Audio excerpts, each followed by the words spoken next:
A mysterious fire, a disappeared killer. Chen-gu realized he had a talent for storytelling. He managed to summarize the many news articles he had read and combine them with his own hypotheses, creating a believable and intriguing tale for his viewers. That is what has happened. To search for inspiration for my haunted house, I decided to stay overnight at this cursed apartment, but I came across a startling discovery. Every single tenant of this apartment has something off about them, and I suspect that the murderer from years ago is masquerading as one of them. Chen-gu snuffed his cigarette off and turned to address the camera. Interesting, so a real-life murder mystery. Anyone have a brilliant idea as to who the real killer is? I'm a little green worm mocked. Host, you sure know how to bull, but we're not that gullible. Zhejiang City's Fuan Apartments, I just looked it up on the internet. The host doesn't seem like he's lying. He-san showed some support. I believe the host. However, I'm a little green worm was not easily convinced.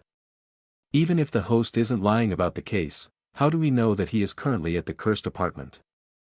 As he said earlier, the place was burned down. But take a good look at the room he's room. The wall is clean and painted, and all the furniture looks usable albeit a little bit old. Does this look like a cursed apartment to any of you? I won't lie to you guys about that. You want proof? Easy. Chen-gu moved the makeup counter away and pulled his penknife. He scratched away a small corner of the paint on the wall. The name of a building can be changed, and the place can be refurnished and repainted, but certain things cannot be removed or hidden.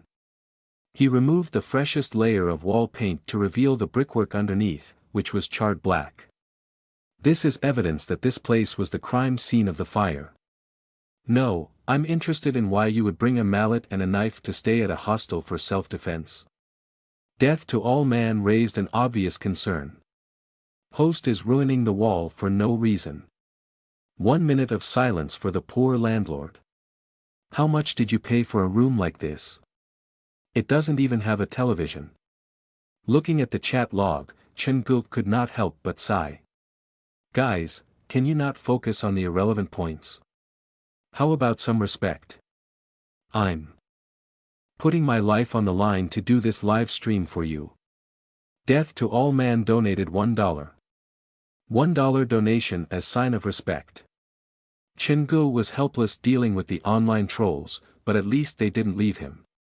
Fine, let's get back to business. I've met 6 different individuals since I arrived at this apartment. The first person I met was a woman who might have a little mental problem. When I arrived, she smiled wickedly at me unprompted. This unhinged me slightly, but since I have had no further interaction with this woman, there's nothing else I can say. Chen-gu introduced all of the tenants to his viewers, and when he was done, he added his own analysis. In terms of motive, the landlord is definitely the most suspicious, but his movement speed is hindered due to his limp. So, viewed from this perspective, the tattoo guy on first floor and the fat man on second floor have the greatest possibility of being the killer. Of course, one can't ignore the woman and the seemingly weak Wang Qi. Basically, you've come up with nothing. Death to all man surmised. Based on your analysis, I've further suspicion that the real killer is the old man in the wheelchair. After all, he stood to gain the most from the fire. That might not be that implausible. After all, the old man might be incapacitated now, but that doesn't mean that he was the same 4 years ago. Furthermore, the crime we're talking about is a fire, that doesn't require physical prowess, so the old man is a valid suspect. Also, have you considered the possibility of the old man faking his disability? Oftentimes, the most unlikely one is the killer. Actually, I have more suspicion toward the woman on the first floor. She smiled at the host, meaning she wanted to communicate something to the host. Host, can you still remember the curve of the woman's lips and the degree to which her mouth was open when she smiled at you? I'll help you analyze it from the perspective of psychology. I can't. As the interest of the viewers rose, so did the popularity of his live stream. Chen-gu looked at the busy chat log and sighed internally. He thought to himself, these people are hopeless. Looks like I'll have to go out to look for more clues before I can come to any conclusion. He placed his phone before him, adding, I did try to look around the building before starting the live stream.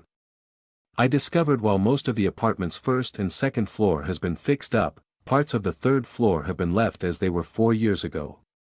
In a little bit, I will go up to conduct a closer examination. Hopefully, we'll be able to come up with some useful clues. The place is kept like it was 4 years ago. That's kinda sick.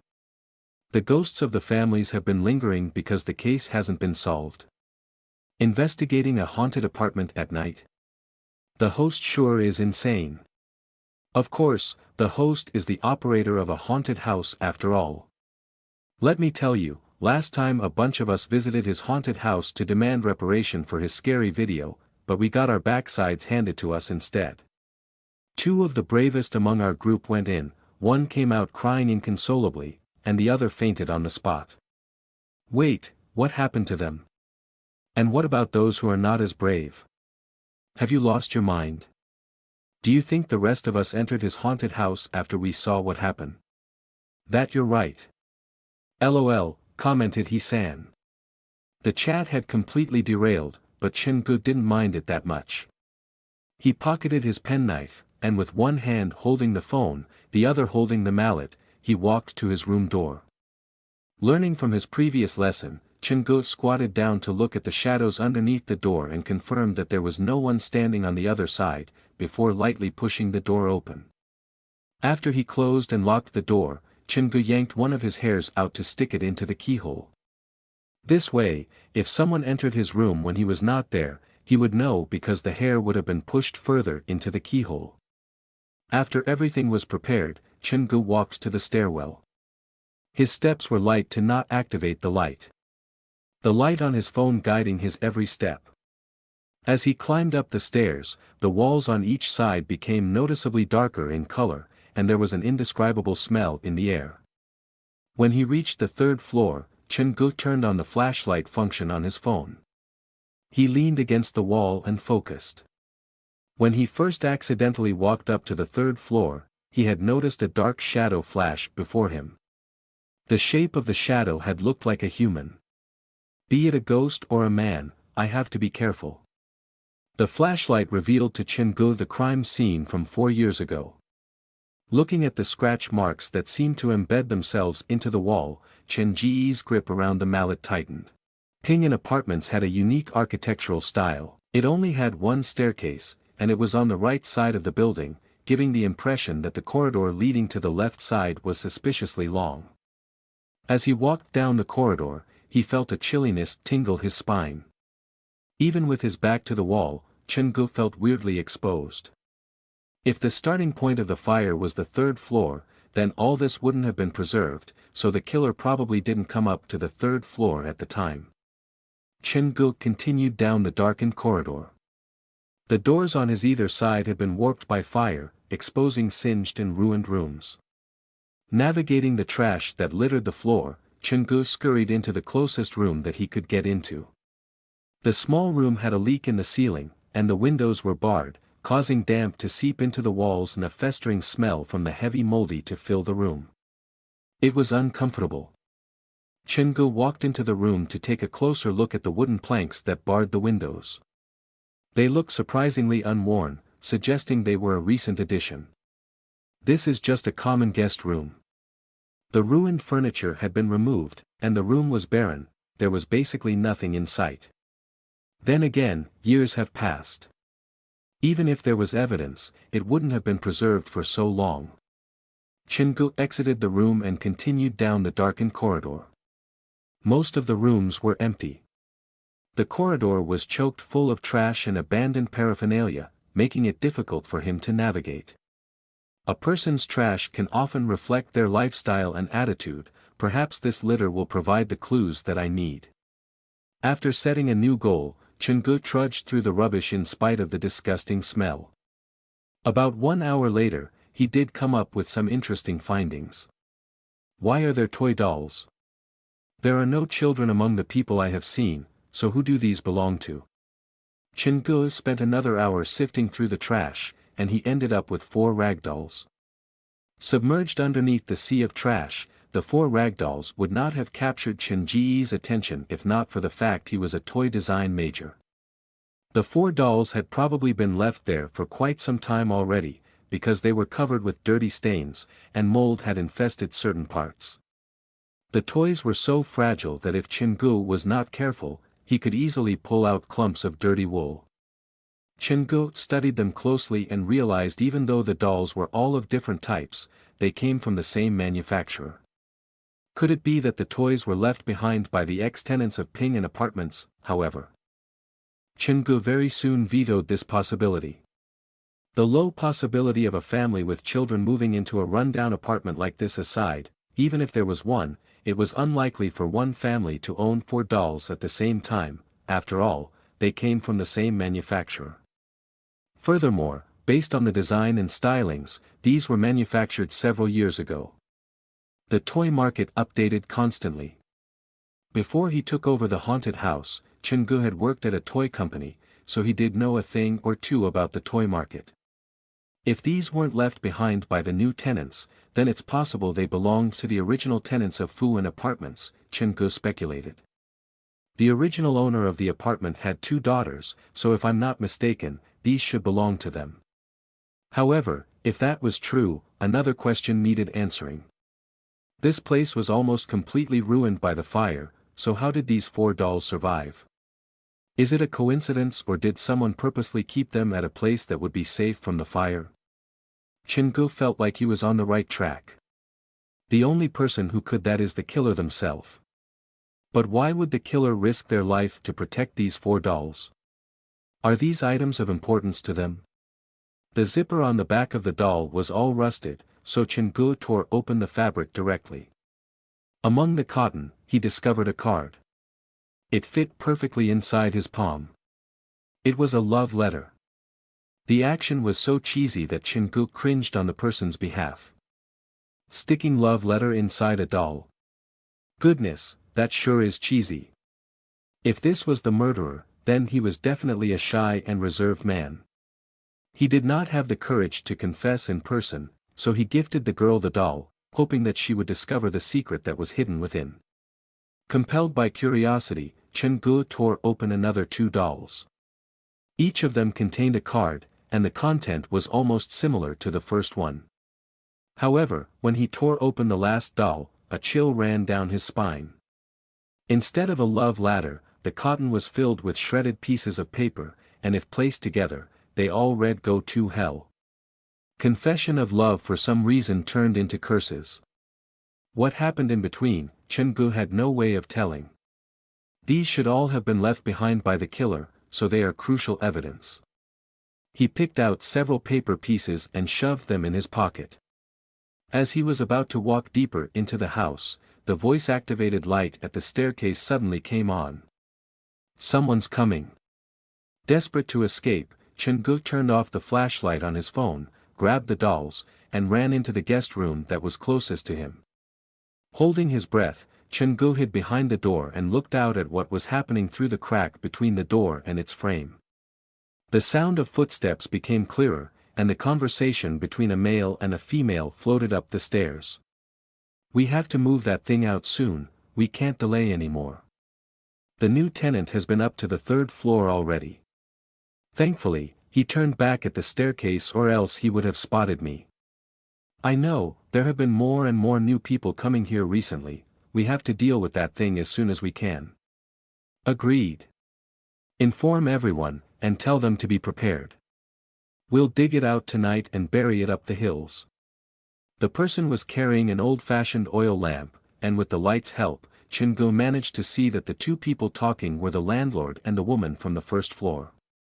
Why would they come up to the third floor in the middle of the night?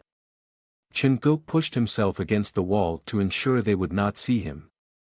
Not long after that, the tattoo guy and the fat man whom he had seen earlier all came up the stairs.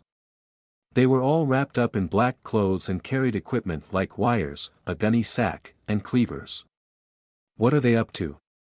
The small group stood in the corridor, and it felt like they were in the middle of an argument. The fat man, who was walking at the back, had his head drooped while he groused, "Do we really have to do this? If we dig it out, our fingerprints will easily get left behind, things will be incredibly hard to explain then. And you think it's easy to explain now? The landlord glared at the fat man. Stop complaining and start moving. I think we should call the cops. The fat man stood where he was. The tattoo guy walked over to grip the man's collar, hissing into his face, "Have you lost your mind? Do you want to die so badly? If we involve the police, we'll be their prime suspects. During the investigation, your hit and run and our illegal occupation of the old man's property will all be exposed." "Honey, calm down." The woman walked over to place her hand on the tattoo guy's arm. "We're all in the same boat, so instead of turning on each other, we'd better get moving. None of us have a clean record, and it was not easy for us to finally find ourselves a comfortable lair. If any of you dare get any other ideas, you'd better watch out." The landlord tossed the iron hammer in his hands to the fat man. "You go and take the first crack." "Me?" Sweat covered the fat man's forehead immediately. His face blanched as he dragged the mallet across the floor. As he continued to observe, the more Chingu felt something was wrong. What are they planning to dig up? The fat man walked to the deepest part of the staircase. He moved the trash to the side and, under the other tenants' careful scrutiny, parted the curtain that was originally hidden behind the mountain of trash.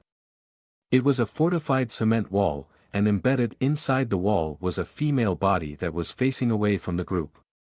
Chingu clamped his mouth to prevent himself from making a noise. When he saw the body, he immediately messaged Hisan. "Call the police now."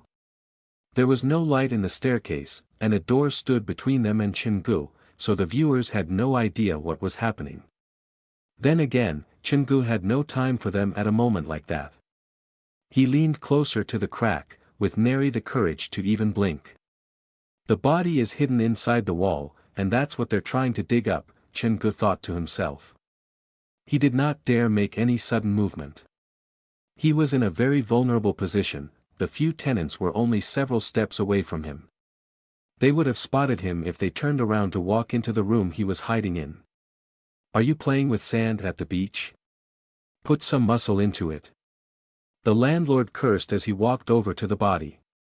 He laid the gunny sack open on the ground and squatted down to clear away the cement around the body. Probably afraid that they might wake up the other tenants, their movements were light and didn't make any sound. The wall was pried open, and the cement dust fell all over the place. Everyone was sweating profusely, but it was unclear whether it was a nervous sweat or sweat from the manual labor. They shared the work, but since this was the first time they had done something like this, everyone was still feeling a bit weirded out, which slowed down their progress considerably. 10 minutes later, they finally managed to extricate the body from the wall and placed it inside the gunny sack. "Fatty, you stay back to clean up the mess, the rest of us will take her up the hill to bury her." The landlord passed the hammer over as he gave the orders. "I'm coming with you," the rotund man said immediately. This whole exercise had drained him both physically and mentally. He didn't have the guts to be left all alone in the dark. "Would you man up a little?" the landlord turned to say to the only woman of the group, then, "Juan Air, you stay back to accompany him, we'll meet up at the same place later up on the hill." Then he went down the stairs carrying the gunny sack with the tattooed man. His footsteps were alternatively heavy and light on account of his limp. When he passed the room Chingu was hiding in, he suddenly stopped. "Why is there so much cotton on the floor?" Chinji's heart was at his throat when he heard that question from the landlord. When he tore the dolls open, some shredded cotton and paper pieces had inadvertently fallen on the floor. At the time, it had been too dark for him to notice them, and now, it was too late for him to retrieve it. "It's probably just rubbish. We'll deal with it later, this thing is heavy, let's deal with the more important matter first," the tattooed guy who was behind him urged. The landlord nodded, and the two continued on down the corridor and the stairs. "Fatty, don't just stand there, start working." The woman and the fat man worked together to pick up all the trash and wiped away the blood stains that were left on the tools. Several minutes later, they also went down the stairs hauling a hug sack. Their footsteps gradually disappeared. It was not until the third floor became totally quiet that Chen-gu dared to breathe. He was cautious as he leaned to look through the crack. The corridor was dark and empty. Everyone had left. That scared the crap out of me. He waited for another 3 minutes. When he was sure they were not coming back, Chen-gu inched out from behind the door and walked out on tiptoes. To prevent discovery, he did not use the phone. He placed his hand on the wall and slowly found his way forward. Based on their conversation, yes, those people aren't totally innocent, but the female body in the wall doesn't seem like it has anything to do with them. No wonder the landlord reminded me multiple times to not wander around the building after dark. After Chen Ji's eyes got used to the darkness, his speed increased. He could not wait to get out of the building. Chen-gu decided to give up on his backpack and directly went down to the first floor. The front door was locked, meaning he was trapped inside the building. These people still remembered to lock the door even when they were going out to bury a body. A twinge of fear curled up within Chen Ji's heart. The windows on the first floor are all fixed with anti-theft netting, and the ones on the third floor are all barred with wooden planks, so my only route of escape is through the windows on the second floor. The longer he stayed inside the apartment, the more anxious he felt. Chen-gu clutched the mallet in his hand as he returned to the second floor. The corridor looked ominous in the dark, like the gaping maw of a monster. This is too quiet. Chen Ji's room was next to the landlord's, which was at the deepest end of the corridor. He was tense, afraid that any of the room door would suddenly open. Holding his breath, Chen-gu slid silently down the corridor to his room. Thankfully, there were no surprises. If I tie the bedspread together, it should be long enough for me to jump out the window and reach the first floor. Chen-gu found his key and used his phone's torch to locate the keyhole. As he was about to stick the key in, his hand froze. Where is the hair that I stuck in the keyhole? His hair stood on end and fear swamped Chen-gu on all sides. His limbs were frozen solid. Someone has gone inside my room. They know I'm not in my room. Chen Ji's breathing turned rapid. He felt like there was a piece of ice stuck in his lung. When did they get in? After digging up the body? Or when they saw the cotton on the floor? In reality, the answer was not that important. Chen-gu took several steps back, and he gradually calmed down, staring at the closed door of his room. I can't go into the room, they're probably waiting inside to ambush me. Chen-gu got used to the situation fast enough thanks to his powerful heart. He had to get out of that place as fast as he could, or else he would be in mortal danger. Chen-gu did not make any noise as he took further steps back. He knew clearly, other than the windows on the second floor, there was no other exit out of the apartment. Making as little noise as he could, Chen-gu retreated to the rightmost corner of the corridor. This was the place was the farthest from his room. These tenants are far more dangerous than I expected. Whether I'll be able to survive tonight or not all depends on this gamble. Chen-gu gritted his teeth and raised his mallet to knock heavily on the door lock of the most right-hand side room. The curious silence of Ping and apartments was shattered. Chen-gu slammed on the lock like he was crazy. Following the loud bangs, the individuals that he had no interest of seeing at all appeared. The door to room 208, the room that Chen-gu had rented, was shoved open. The tattooed guy and the landlord rushed out of it brandishing an iron hammer and a cleaver. They dashed at Chen-gu with scary expressions. Please open. The lock finally snapped under pressure, and without hesitation, Chen-gu kicked the room door open. The door slammed heavily on the wall as Chen-gu dashed into the room and yanked the window open. It's so high. Standing at the window, the drop was at least 3 to 4 meters. Hasty footsteps echoed louder and louder, meaning the landlord and the tattooed guy were closing in on him. Chen-gu did not have the luxury of time. He jumped out of the window, grabbing the sill by the ledge as one of his legs found purchase on the first floor window's anti-theft steel netting. He must have seen us move the body. We mustn't let him get away. The landlord's ugly mug appeared at the door. Flashing the cleaver in the air, he hissed, "You think you can escape?" Chungu did not dare hesitate and let go instantly. His arms were scratched, and his clothes was torn by the netting as he slid down the wall. Chungu rolled as he landed to reduce the impact. As he straightened himself, he grabbed the mallet off the floor and ran toward the gate. "Quick, grab him," the landlord roared as he lobbed the cleaver at Chungu. Chungu felt something fly past him. Looking at the cleaver that was stuck deep into the grass, he shivered in fear. "If I fall into the hands of these people, they'll definitely kill me."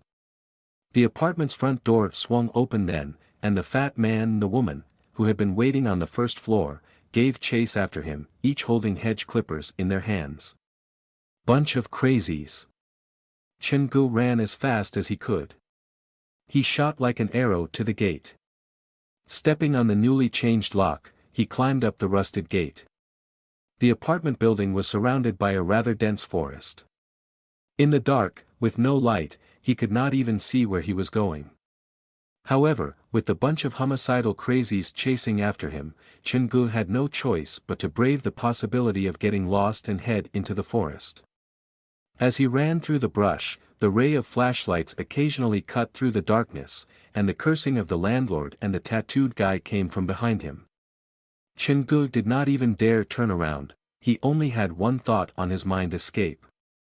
His clothes were torn by the twigs and branches, his body was covered in mud and leaves. After 15 minutes of full speed running, Chungu believed he had finally managed to outrun the landlord's group. He half squatted inside a bush and saw the dim light that lit up some place far away. His fingers snuck into the fresh soil, and he gasped greedily for air. That was way too close. When he was trapped inside the apartment, if he had made one wrong move, he would have died. Jesus, the difficulty of this trial mission is too damn high. The mission dispensed by the black phone liked to toy with his life, and the worst thing was this was happening to him in real life. Temporarily shaking off the landlord's group did not mean that he was safe. Chungu shrank into the bush, and he was still afraid that when he turned, he would suddenly see the landlord's group behind him with clippers and cleavers. When his heart rate returned to normal, Chungu slowly extricated himself from the bush. The sign of the flashlights had completely disappeared. The forest was quiet, even the birds were not singing. Which direction is out?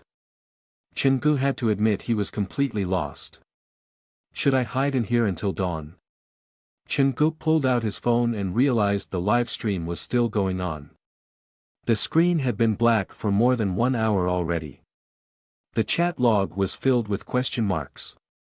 Even the more experienced viewers had no idea what was going on inside this curious live stream. He did not waste time to explain himself. He glanced at the time and was about to click open the message that had come from Hisan when he suddenly heard the sound of leaves crunching coming from behind him. Chungu immediately stuck his phone back into his pocket, lest the light from the screen exposed him. Clutching the mallet tightly, he was so nervous that even his palms were sweating, and he stared in the direction where the sound had come from. Not long after that, a ray of dim light cut through the darkness. Just as Chungu was about to use his mallet, a familiar voice asked, "Is someone there?" "Who is it?" "Wang Chi. Didn't he leave the apartment long ago? Why is he here at the middle of the night?" Chungu thought to himself. Even though Chungu was curious, he understood curiosity killed the cat, so he stayed where he was. Was I mistaken? Impossible. Wang Chi waved his flashlight around and paced around the area. I mustn't let him see me, this person's problem is even bigger than the tenants of Ping An apartments. Chungu did not show himself, instead, he retreated further away from Wang Chi. After moving for a while, Chungu realized the hill was becoming steeper. He seemed to have gone the wrong direction and wandered around to the other side of the hill. After exiting a thick bush, a secluded estate appeared before him. Surrounded by trees sat a very simple-looking wooden house. There was a wooden sign tacked to the door, and as he wandered closer, he saw it read, "Fire is a very dangerous thing in the forest, so be careful when using flames. Saving the environment starts with you, do not litter.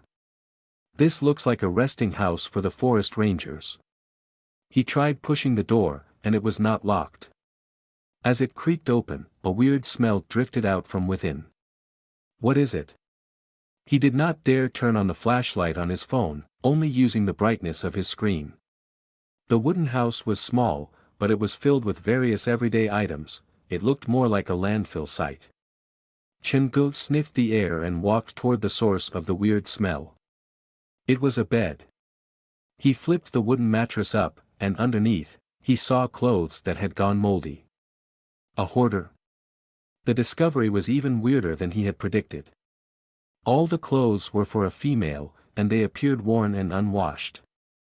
Chungu pulled several articles of clothing out and realized they were of the same size. This meant that they probably all belonged to the same person. The mud stuck to the clothes hasn't even dried yet, meaning they have been worn recently. With the mortician's makeup skill, Chungu had gained a thorough understanding of human anatomy. As he used his fingers to measure the size of the clothes, the image of the female body that was embedded in the wall appeared in his mind. The size matches perfectly, these clothes probably belonged to the woman inside the wall. But why would a dead woman's clothes be hidden inside this wooden house? And why had they been worn several days ago? Chunji's heart started to race. He placed the clothes on the floor and realized there were some paper notes stuck to some of them. He picked them up for a closer look and realized they were all filled with proclamations like, "I love you." This handwriting. Chungu pulled out the notes from the dolls. Under close examination, the two looked 90% similar. The dolls were from 5 years ago, and these female clothes were obviously dumped here only several weeks ago. There are years apart between them, so why do they share so many similarities? Same handwriting, same love notes. Could the culprit for both cases have been the same person? Chungu picked up the clothes to throw them back under the bed. It was then that a phone with pink case fell from one of the pockets. A phone? Chungu picked it up. He realized that the phone was on the messages page. Whoever was using the phone had been writing a message. "Save me." A chill ran down Chunji's spine. He exited the page and looked through the message history. All of them were the same, and they only had 2 words: "Save me." Chungu looked through the sent dates of all the messages, and they were all 1 day apart and sent at midnight. This matched perfectly with what Wang Chi said, but it was also the detail that made Chungu shiver in terror. How could a body frozen inside a wall send a message punctually every night? Supernatural activity? If this was truly the work of a powerful specter, how was that group of tenants, who had disturbed the body, still alive? Something is wrong. Chungu lined up all the clues, and a thought dawned upon him. The person who has been sending Wang Chi messages every night is the killer of his fiancée, as well as the real killer responsible for the arson years ago. And I think I know that person is, Chungu thought, standing inside the wooden house. Wang Chi is thought a mad person by every tenant in the apartment, and the landlord chases him out every time he sees him. But more than that, he is the only person I saw tonight who isn't a tenant at the apartment. In spite of that, he appears often enough within the vicinity of the apartment. This means that his actual place of accommodation must be very close to the apartment.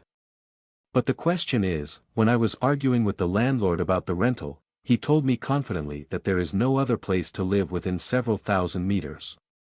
In other words, Wang Chi couldn't be living at another nearby apartment or hotel. In that case, this wooden house is probably where he lives when he's not out spreading those notices. If he's the resident of this wooden house, then many things can be explained.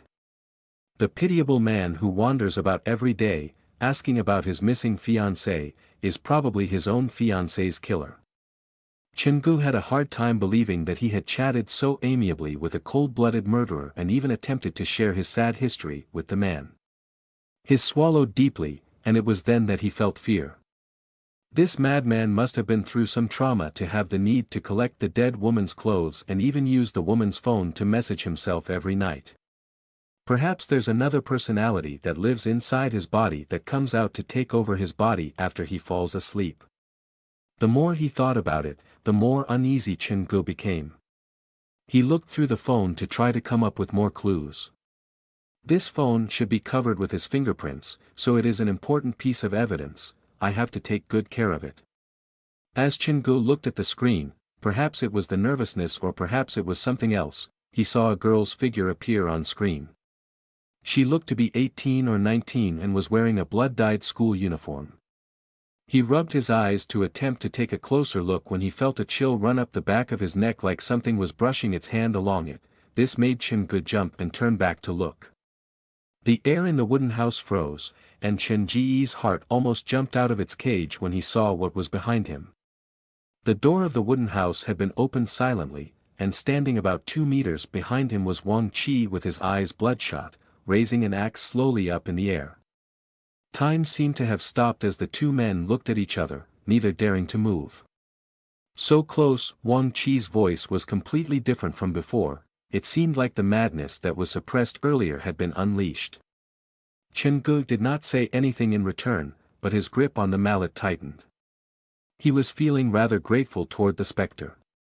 If she had not shown up to warn him, his head would have been rolling on the floor. Such a waste. Wang Qi took a step forward, and Chen-gu immediately held his mallet up in a guarded manner. Relax, you've seen the stuff inside the phone. Chen-gu did not know what the madman was up to, so he did not dare let his guard down. Actually, if you think about it, I haven't really lied to you. The lethargy that Chen-gu saw earlier had completely disappeared. If anything, Wang Qi seemed to be in a very excited state. It felt like Chen-gu was dealing with a different person compared to the one he talked to that afternoon. When you first talked to me when you entered the apartment, I already told you my fiancé was hidden inside the apartment, did I not? See, I haven't lied to you, have I? He used the blunt end of the axe to pick up the clothes his fiancé once wore. After all, it was me who personally sealed her up inside the wall. Then Wang Qi's tone turned, his emotions raged like he was reminded of a traumatic event. He used the axe to split the clothes in two. I did nothing wrong, she's the one who made the mistake. She wanted to leave, so what could I do but try my best to make her stay? Wang Qi blocked the door with the axe swaying in his hand. As he stared at the chopped fabric, he said, I didn't want to do it, you understand, right? I didn't mean it.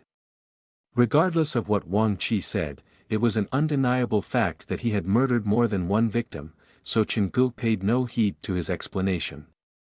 With the mallet in his hand, Chen-gu slipped the dead woman's phone into his pocket. He zeroed in on the door, trying to find an opening to escape.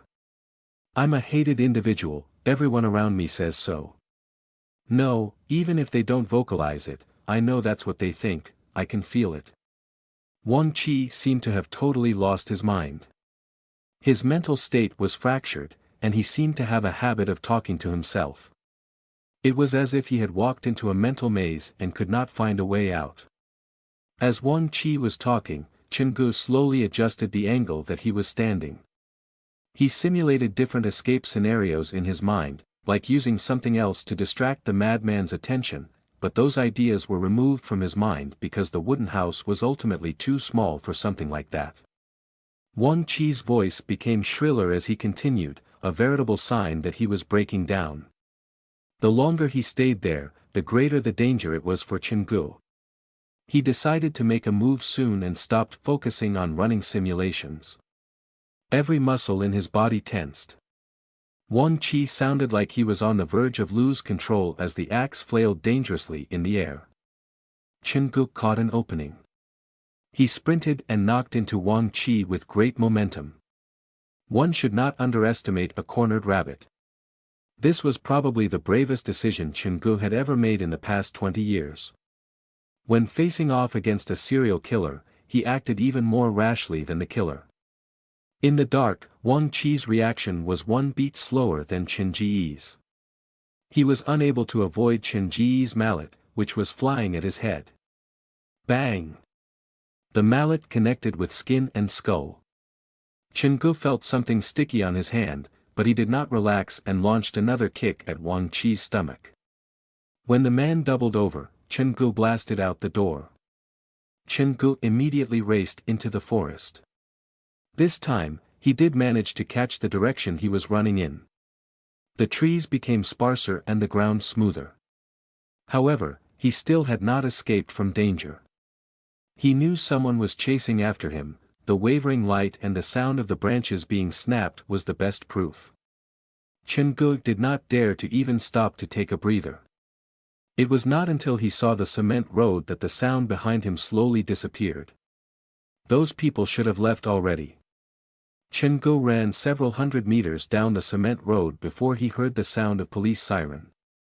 He looked down the horizon and saw car lights coming down the road. I'm saved. He jumped up and down in the middle of the road. It was me who called the police. I caught the killer from 4 years ago. Sitting on the wooden table were several used cotton swabs, a bottle of mineral water, and an unopened bun. The young officer sitting across the table put down his recorder and took out his phone to show Chen Gu a picture on it. Is he the man you saw? Chen Gu took a look at the picture of several men walking out of a building together. The tallest among them had a tattoo of a peony on the back of his hand. Yes, that's him. Peony represents wealth in Chinese culture and is a common tattoo among gamblers. This man's name is Zhangpeng. He's a gambler who is currently running from a debt of several 100,000 RMB. He's involved in crimes like robbery and mugging. The officer continued flipping through the pictures. Now, take a look at this. This time, it was a picture that looked like it was taken from a traffic camera. After multiple zoom-ins, Chen Gu finally got a clear view of the driver. Sitting in the driver's seat was a frantic-looking fat man. He looked around 90% similar to the fat man Chen Gu saw in the apartment. Looks familiar. With your description, we matched it to our traffic records database. The name of the driver in the picture is Feng Chunlei, an out-of-city man. He was responsible for a hit-and-run and driving under influence. The young officer put aside his phone and rearranged the information laid before him. I believe I've taken all the information I need from you, Mr. Chen, but temporarily, you cannot leave. In a minute, the people from the main city's investigation team will need to get a more thorough statement from you. Hopefully, you'll be willing to cooperate with the investigation. After all, you're our only witness. Of course. Chen Gu leaned down in bed, and his emotions began to calm down. Several hours ago, Western Zhejiang City's police station had received a call saying there was a murder going on at Ping'an Apartments. The police mobilized immediately. They ran into Chen Gu on their way to Ping'an Apartments. After some initial questions, the police separated into 2 teams. One went to follow Chen Gu back to the wooden house to detain Wang Qi, and the other went into the forest to capture Ping'an Apartments tenants. When Chen Gu returned to the wooden house, there was only a pool of blood on the floor. Wang Qi had already disappeared. After seeing the fresh blood and the large amount of clothing in the wooden house, they finally believed Chen Gu. They immediately called for the station's help to send more people to seal the mountain. Chen Gu, as the key witness, was given airtight protection. Initially, the police wanted to send him to the station, but to complete the mission given by the black phone, Chen Gu insisted on staying. He told the police there was more evidence inside Ping'an Apartments and insisted on having his statement taken at Ping'an Apartments. So, with 4 officers, 2 inside and 2 outside the door protecting him, Chen Gu lay down in bed, waiting for the mission time to pass. The door was pushed open at 3 a.m. A middle-aged officer in his 40s walked in. He removed his police cap and grabbed the bottle off the table to take several big gulps. Uncle Sanbao, that's mine. Chen Gu sat up in bed when he saw the man.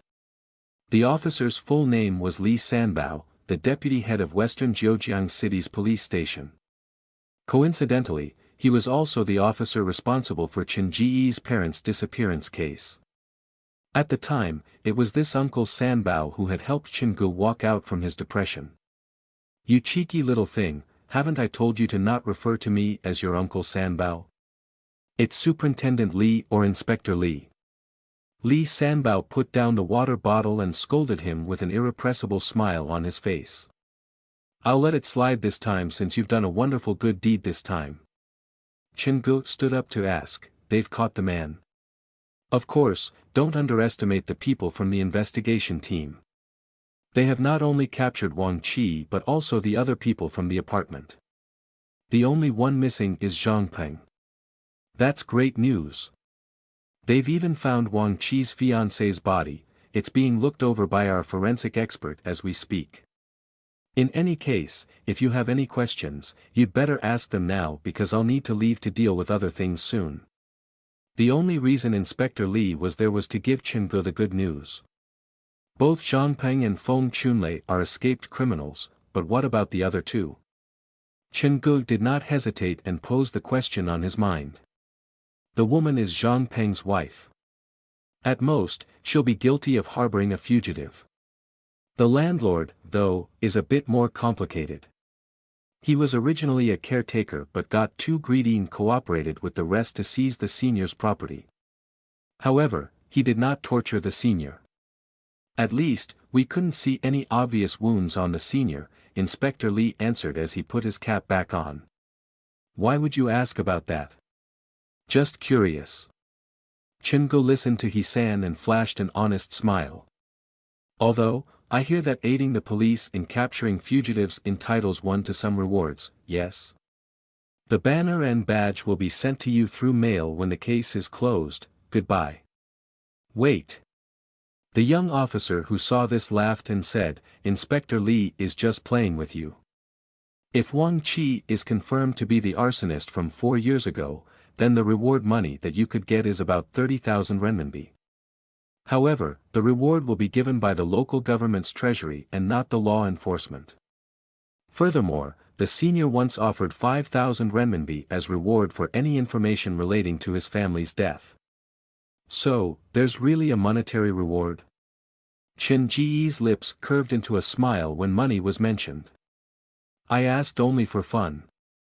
Of course, the reason I did this was not for the money. To be able to contribute to the preservation of peace within this wonderful city of ours is the absolute honor." The young officer smiled and did not comment. He went back to his post of guarding the door. Later, after Chingu was questioned by the investigation team, the officers volunteered to send him home. However, to complete the mission, Chingu gave multiple excuses. He refused to budge from the apartment building. Either he needed to get his stuff from room 408 or he wanted to follow the officer up to the 3rd floor to see the crime scene for himself. In any case, he stayed there until 6 a.m. It was not until the mission completed notice appeared on the black phone that he was willing to leave in the police car. Looking at the scenery that flew past him, Chingu did not feel at all tired. He snuck out the black phone quietly and started to look through the mission reward. Player managed to reach the mission location on time, successfully found the party responsible for the murder, and survived until dawn. Trial mission, murder by midnight, successful. A new scenario has been unlocked. Player can manipulate the props inside the set freely using the interface available on the phone. Trial mission's completion rate more than 90%. Congratulations for unlocking this mission's hidden item Wang Qi's missing person notice. Wang Qi's missing person notice, 11 malice points. Every day I search for the love that I killed. I killed her again and again, but she always manages to find me. Every morning, when I open my eyes, her stuff will appear in bed with me. I've already sealed her inside the wall, but she seemed to have snuck inside my heart. Finishing the mission with a completion rate more than 90% will get me an additional reward. When Chingu realized he had managed to unlock the hidden item, he was admittedly quite excited, but that excitement soon dissipated when he read the item description. Wang Qi's missing person notice. Is the black phone mistaken or something? This feels more like a curse than a reward. After he finished reading the description, a new question popped up in his mind. Although what are these malice points? Based on the wording, it seemed to refer to the quantification of Wang Chi's malice. A living human being has no use for something like this, so does it mean that it's not meant to be used by a living individual? Chenggu turned to look at the shadow trailing behind him and shook his head to loosen the thought from his mind. The police car arrived at New Century Park at around 7 a.m. Chenggu asked the guard for the spare key to the haunted house. He was so exhausted after such an eventful night. When he reached the staff break room, he felt like his whole skeleton was about to shatter. He pulled out his phone and realized it had already died. The live stream, naturally, had already ended. He connected it to the charger and switched it on. The pedometer that came with his phone stated that he had ran for upwards of 10,000 steps that night. He was currently at the top of his friend list, and Xiao Wan even liked this particular achievement of his. Looks like I need to find some time to go training. As long as I can run faster than others, everything should be fine. Chenggu tapped through his phone to look for Hisan's number. He sent a message in case his call woke up Hisan, who might have been sleeping. However, the young man called less than 3 seconds after the message was sent. My word. Boss, you're still alive. Hisan's voice was so loud that Chenggu felt a headache coming. Did you wish for me to die so badly? Also, be a little bit quieter or you're going to wake your roommates. Who's sleeping? We were all watching your live stream, and we've been waiting to hear from you. Honestly, Chenggu was quite touched when he heard this. He was about to ask Hisan to thank his friends for the support when he heard Hisan say, after the live stream cut off, they all said you're definitely dead and insisted on betting on it. Thank you, boss, you've helped pay for my meals for the rest of the week. So my life is just worth several meals. Actually, you don't need to share this joy with me, really. Chenggu was speechless facing this overly honest young man. In any case, boss, thank God you're still alive. I was so afraid to see you end up in our labs. Did you know on our course the lecturer will snap the picture of the victim at his time of death so that we'll have a better idea of what a fresh corpse looks like? That's more than enough information. Chenggu rubbed his temple and could feel his brain throbbing. One of major reasons I managed to survive is thanks to you, so if there's a chance, I'll also treat you to a meal. After hanging up, Chenggu clicked open his personal page on the video sharing app and was surprised to discover his follower number had increased by more than 3,000 people. Damn! Even a black screen can get me followers. He turned to look at his private message inbox. It was bursting with messages, but the majority of them were asking, "Host, are you still alive?" These people, it seems like they couldn't wait for me to die. It's time to power down. I believe I deserve a day off, time for bed. After removing his clothes and closing his eyes, Chenggu soon fell asleep. The sun rose, announcing the arrival of a new day. Sunlight filtered into the room, gilding the edge of the bed in gold. Bang! The gate of the haunted house was thrown open, and rushed footsteps came up the stairs. A key was pushed into the lock, and the staff break room was rudely pushed open. The bed shook violently. Like there was an earthquake. Chenggu was so spooked that he sprung up in bed. Before he could say anything, he saw something wave before his eyes, and then a shrill and excited voice entered his ears. "Boss, you're on television." 2 seconds later, Chenggu finally returned to reality. Looking at Xiao Wan, who sat beside his pillow, and smelling the fresh scent that drifted from her hair, Chenggu silently picked up the comforter to cover his exposed upper body before saying, "Slow down, what about me? This is the first time someone I know in real life has been on television. Even though your face has been mosaicked, I could still recognize that it was you easily." Mosaic? Chenggu still had not caught up to what Su Wan was saying. "Look." Su Wan passed her phone to Chenggu. "This is a snippet of the video I took from the internet. During the Zhejiang morning news segment, there was a last-minute story. Chin-gu clicked play, and the image on the screen showed Ping An Apartments. Justice always prevails. There has been a recent development to the arson that killed a family of 4 at Fu An Apartments 4 years ago. Thanks to the aid of a kind citizen, law enforcement has managed to detain the real culprit to answer for his crimes. Following that was a simple interview attached with a picture of Chin-gu leaving the scene with a police officer. However, Chen-ji's face was heavily pixelated.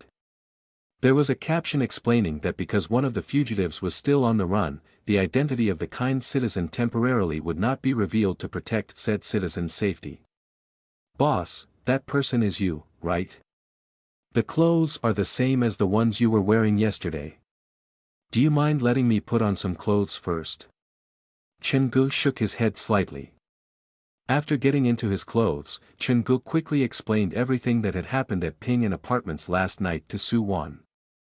However, he did not reveal the real reason he was there. Instead, he said that he was there to seek new inspiration to add to the haunted house. After listening to his story, Su-won's expression had a huge change. Boss, I'm sure you're tired then. Please take your much-needed rest, leave the visitors to me. She said that out of kindness, but the moment Chin-gu heard that there were visitors, he felt instantly energized. How many are there? More than yesterday. Then, what are we waiting for? Help me get up. Chin-gu had Su-won go wait at the entrance, and he rushed to the toilet to wash his face. Then, he pulled out the black phone to click open the Murder by Midnight scenario. Murder by Midnight, Scream Factor 1 star. This scenario has been completed. Feel free to go up to the 3rd floor to take a look. Warning, the haunted house is running out of internal space. New scenarios shall not be unlockable until further expansion.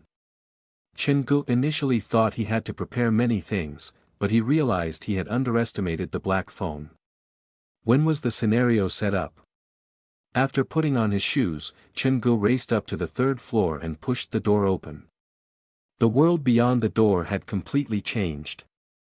The space stuffed with unwanted props had disappeared, and what awaited him was a long corridor that was dripping with an eerie air. The newly unlocked scenario was huge. It took up more than half of the 3rd floor as well as parts of space from the 2nd floor's Ming Hun and the 1st floor's Night of the Living Dead. So, there are now 3 floors in total. 1st and 2nd being the appetizer, and the scariest on the 3rd. How come it became so similar to Ping An Apartments? Chin-gu went in to familiarize himself with the new set. The structure and layout were similar to Ping An Apartments. The place was living and breathing anxiety and pain. There were more than 10 traps, and many rooms were connected to each other through hidden doors. Other than that, there were a few nasty hidden gems. This place feels authentic and it's perfect for an escape the room type of game. I'll have the visitors try it out in a minute. Standing there, the memories from last night reappeared in Chen-ji's mind, and he shivered. He had the most authentic of experience. Due to the limitation of time, Chin-gu only took a cursory look around before walking downstairs. After all, the customers were waiting. Before he even reached the front door, Chin-gu could hear Su-won. Please be patient, I'm sure boss is coming. In the meantime, you can give the other attractions at the park a try. Gal, is your boss really inside the haunted house? We saw his live stream last night. He was being chased by more than 10 people through the woods. Did he really manage to escape such a dreadful situation? You're kidding. I was also one of the viewers. The host was trapped inside the apartment by a bunch of crazies, and they were closing in on him. I really find it hard to believe that he would be able to escape a trap like that. Are you sure we were watching the same live stream? Last night, other than sounds, there was only a black screen. How the hell did all of you manage to come up with so much information? Regardless, we're here to see him. If not his living self, his dead body will suffice. The sound of discussion had gotten so loud that it attracted the attention of Uncle Su. Looking at the size of the crowd, he was feeling both glad and worried. Since a particular point in time, this haunted house that felt like it was crumbling suddenly became New Century Park's main attraction. Many people would start lining up early in the morning. Normally, that was definitely good news, but whenever he listened to the words that came out of the visitor's lips, his heart crunched with worry. This cannot be allowed to continue. When I see Xiao Qin next, I'll need to have a talk with him. The young man is definitely hard-working, but I must not let him stray down the dark path. The gate swung open, and Chingu walked out from the haunted house. Sorry for making all of you wait. The haunted house is now open. Ticket price is 20 renminbi, children are not allowed. The crowd became silent instantly. A few of his viewers rushed over to his side to bombard him with questions about last night. Chingu got his 5 minutes of fame. After that, order returned to the crowd, and they entered the haunted house one after another.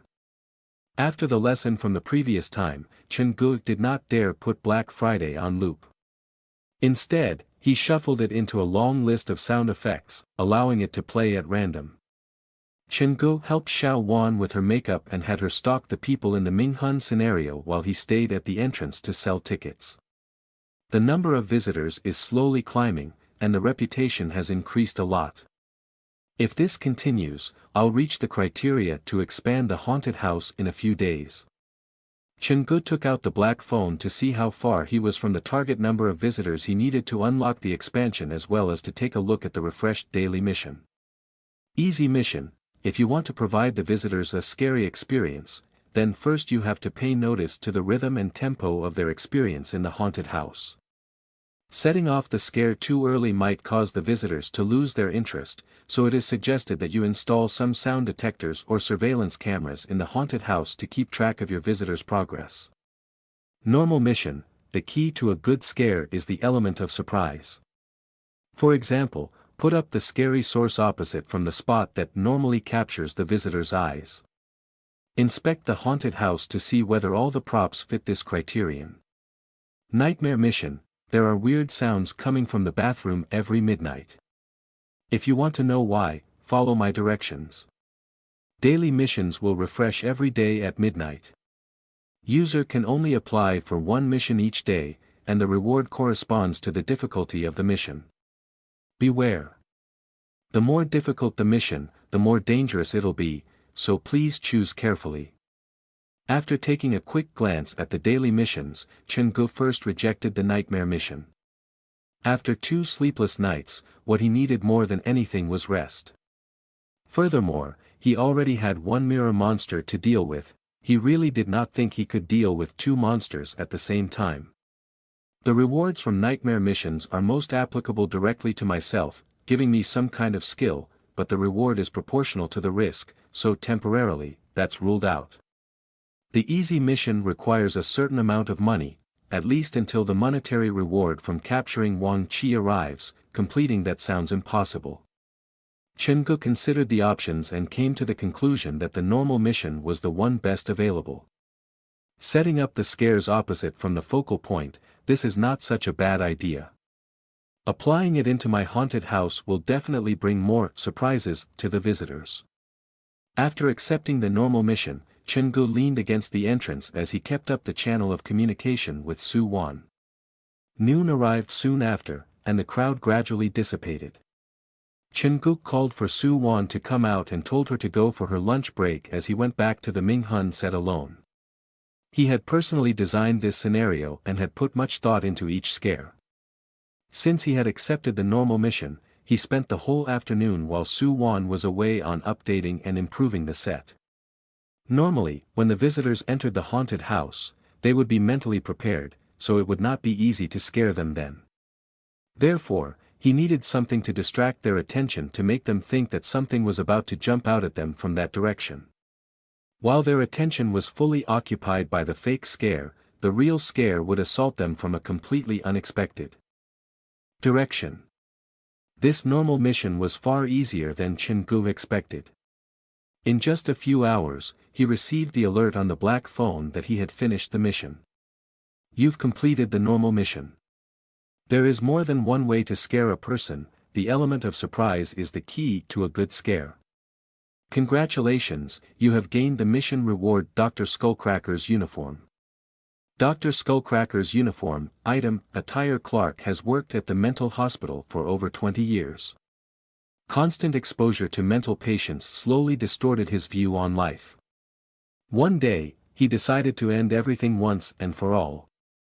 He believed the source of madness had seeped into his patients' brains, so the only solution was to crack their skulls open to remove the source directly. All in the name of saving his patients. After Black Friday, Chun-gu had received another item. He clicked on the app, and the black phone told him the item had been placed inside the props room. The timing is just perfect. If I combine this with the murder by midnight scenario, it should create a wonderful arrangement. Several ideas cropped up in Chen-ji's mind. He grabbed a pen and paper to write them down when his phone rang. "He-san." Chen-gu answered the call. "What's up?" "Boss, do you still remember what I told you last time?" He-san kept his voice lowered, as if afraid that someone might hear him. "About how the seniors in our faculty have formed a warring party to take revenge for Senior Gao Ru Shui after you scared her to her tears last time. They're already on their way." "Boss, you'd better be prepared. They're coming right now." Chen-gu actually did not mind He-san's seniors at all. "I'm risking my life by giving you this information. The seniors are planning to shoot a funny video inside your haunted house and put it on the internet to make Senior Gao laugh. I hope you won't be angry. After all, our course only has 5 classes and, in total, only 7 girls. The one you made cried was the prettiest of them all, so boss, take care." He-san heard coming footsteps, so he quickly hung up. "Want to shoot a funny video at my haunted house?" Chen-gu put his phone away, and a wicked grin appeared on his face. "They say medical students have bigger guts than most. They'll be the perfect guinea pigs to try out my new scenario, and we'll see who's laughing then." After lunch break, Chen-gu went downstairs to open the gate. The visitors who missed the chance to visit the haunted house in the morning all rushed over. Some of them purposely came to pay the place a visit after watching Chen-ji's videos and live stream online. Some of them were dragged there by families or friends, while the rest were merely curious. Since the line for this attraction was so long, it had to be for something fun, right? Ticket price is 20 renminbi. For the best effect, we suggest going in with a group of 3. Chen-gu maintained the order as he communicated with Su-won. Both of them were busy beyond belief. Time flew, and when it was 3 p.m., 7 fashionable youths entered the new Century Park. They made a beeline for the haunted house like they were on a mission. Each of them had different personality, and they did not talk much among themselves. They stood in the line for the haunted house quietly, making the atmosphere become weirdly serious. Several minutes later, when the earlier group of visitors came out holding each other for support, the tallest among them walked toward Chen-gu. "Boss, 6 tickets." His voice was deep and gravelly. Chen-gu raised his head to look at the young man and glanced at the group behind him. "But there are 7 of you. This one is just responsible for bringing us here." The tall youth yanked He-san to the front. "Boss, I won't be going in." He-san was traumatized by his earlier experience in the haunted house. After smiling at Chen-gu, he hurriedly squirreled back to the crowd. "Since you're already here, how can I leave you all alone standing outside? Here, this is on the house." Chen-gu passed the tall youth 7 tickets. "All of you are from Zhejiang Medical University, right? Nice to make your acquaintance." Chen-ji's kindness and enthusiasm made the few medical students feel rather embarrassed. "He-san, since the boss has gifted you the ticket, it'll be wrong if you refuse his kindness." The tall youth passed everyone their ticket, but what they did next confused the other visitors. They did not enter the haunted house directly and seemed to congregate outside it for some kind of tactical meeting. "He-san and myself will be a group, Monkey and Lao Zhao will be a group, Lao Song, Xiao Hui, and Shiling, you 3 will be the last group. Everyone has memorized the tactics that were posted on the forum before we departed, right?" "Yes. It's all memorized. The layout of the set has been drawn out by He-san already, and we're familiar with every trick the place has to offer. Be prepared and show no trace of fear. We mustn't bring shame to Zhejiang Medical University. Understood? Alright, from now on, put yourself into the correct mental state and bring that adrenaline up. Increase the breathing rate. Imagine that you're going skydiving or bungee jumping and make your every cell come alive. Indeed, be fierce, be tough. You're fiercer than the fiercest of ghosts. You're not afraid of anything. Do you still remember the oath we made when we joined the university? A straight heart leads a right path. Zhejiang Medical University, speaker of the living and the dead. Alright, let's go. The speech was so inspiring that even the other visitors could not help but clap and cheer. Even Chingu was internally impressed. He-san and the tall youth departed from the group and said, "The two of us will lead the way, wait for our good news." The two stepped toward Chingu with fire and spirit. Just the two of you? Your rules only allow a maximum of 3 people in one group, don't they? Oh, that's the rule for the Minghun scenario. Don't mind that little detail, all 7 of you can come in all at once. I wouldn't want the rest of you to waste your time waiting for others. Chingu led the group into the haunted house that felt like it was colder than the temperature outside. First, all of you need to sign the disclaimer agreement on the table, waiving away your right to sue the haunted house for any and all injuries, supposed or otherwise, before I can allow you to continue. Wait, this wasn't here last time. He-san wandered over to the table. That's because you were my first customer to faint inside the attraction. Chingu smiled kindly at the group of students. I believe He-san will have already briefed all of you on the history of this place, so I won't go into the details. All I want to give you is just a reminder and warning. Chingu slowly pulled his smile away. He pulled out his phone to search for the morning news. The case at Ping and Apartments 4 years ago was finally solved, but there is still a killer on the loose.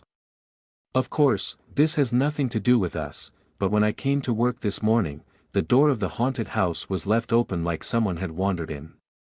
Ping and Apartments and New Century Park are both on the western side of town. Hopefully, it's just me overthinking. In a few words, Chingu managed to plant the seed of doubt. He did not need to convince He-san's group that was the truth, he merely needed to implant the suggestion in their mind. After all, one's imagination could always conjure up things that were scarier than reality. After signing the agreement, Chingu led them up to the 3rd floor and slowly pushed the door to the murder by midnight scenario open. A cold draft picked up from somewhere. Along the dark corridors, it felt like eyes were peeping at them from the half-open doors. The corridor led down to an endless staircase, and maze-like turns and corners. The ceiling was charred, and everywhere they turned, they could see scratches, like someone had desperately tried clawing their way out. The fire of the group was half stifled the moment they saw this. Every single one of them froze on the spot, and they turned to look at He-san in unison. Where's the Sihyuan? This is different from what you told us. I was training with weights the whole night to lift the coffin lid. The eyes on He-san almost made him cry. The honest young man could only turn to Chingu for help, but the latter ignored him. The theme of this scenario is called Murder by Midnight. Please do not take any pictures, and violators will be personally responsible for the possible consequences. The exit is hidden within the set, and the time limit is 20 minutes. If you wish to surrender, just yell at the camera, and I will come get you. After all of them entered the corridor, Chingu smiled at them and said in parting, enjoy.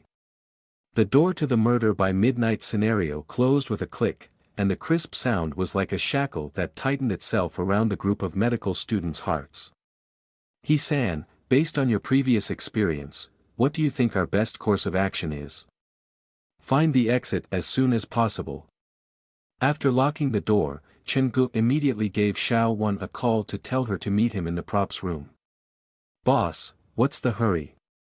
The visitors are already inside the building, aren't they? Su-wan, with her dead person makeup and the ghost bride's attire from the Minghun setting, was quite scary running about the building. I've built a new scenario on the third floor, it's called Murder by Midnight.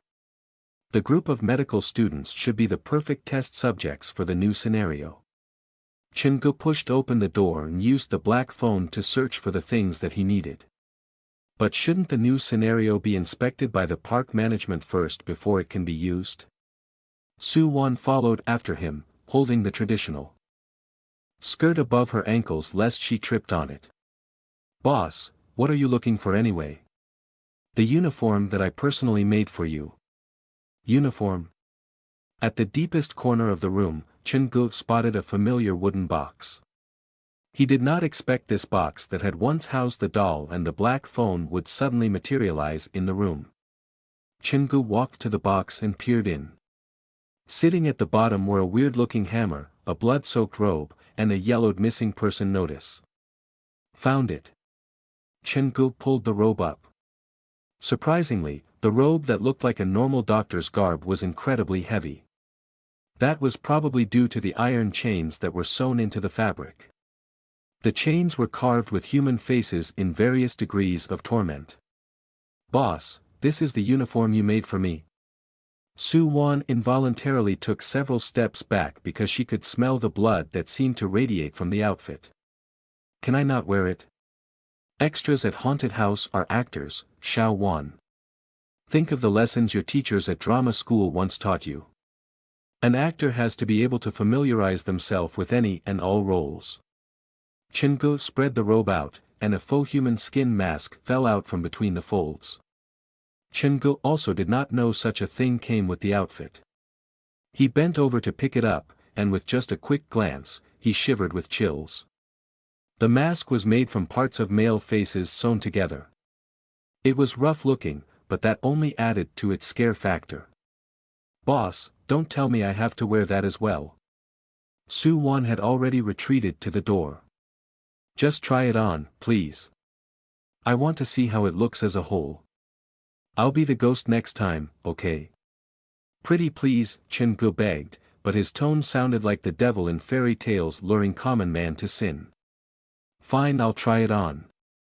Soo-won finally relented. After accepting the skin mask and the garb, she took off the ghost bride attire in front of Chin-gu and changed into her new uniform. She did not seem to mind that Chin-gu was standing right there. Boss, honestly, your definition of uniform might need to be updated. The moment Soo-won curled the chains around her body and put on the blood-soaked garb and the skin mask, a subtle change seemed to occur to her entire personality. A sense of cruelty, madness, and wickedness seemed to come over her. Not bad. Chin-gu did not dare let Soo-won near the mirror, afraid that she might scare herself. Come, carry this with you. Chin-gu grabbed the weird-looking hammer from the box. The hammer was about 40 centimeters long. Its handle looked like a human spine. At the end, there was a hook that could connect it to the chain inside the robe, and on both sides of the hammer head, there were needles used for bloodletting. It's hollow so not heavy, but if you feel it's too troublesome to run with it, you can drag it across the floor. Soo-won had already surrendered to Chin-ji's weird ideas. All she did was nod and accepted the hammer. Place your phone inside your outer pocket and make sure your earpiece is working. Keep the channel open, and if there are no questions, it's time for us to start. Us? Boss, you're entering the scenario as well. Soo-won turned to glance at Chin-gu.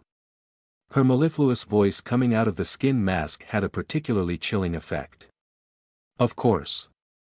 Come on, let's get a move on. The visitors are probably bored waiting for us.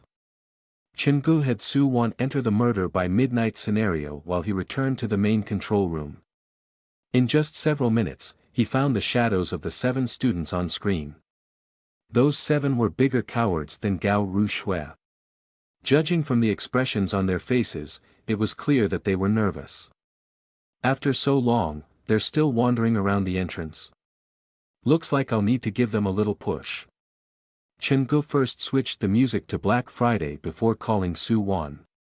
Xiao-won, this new scenario is huge, it not only involves the 3rd floor but also parts of the 1st and 2nd floor. There are staircases at the left and right end of the scenario, so don't wander about aimlessly or you'll get lost. Now, listen to my orders carefully. Understood. After ending communication with Su Wan, Chen-go applied some makeup to himself before entering the murder by midnight scenario through the workers' passageway. With the black phone, he could control the more than 10 props and traps around the set freely.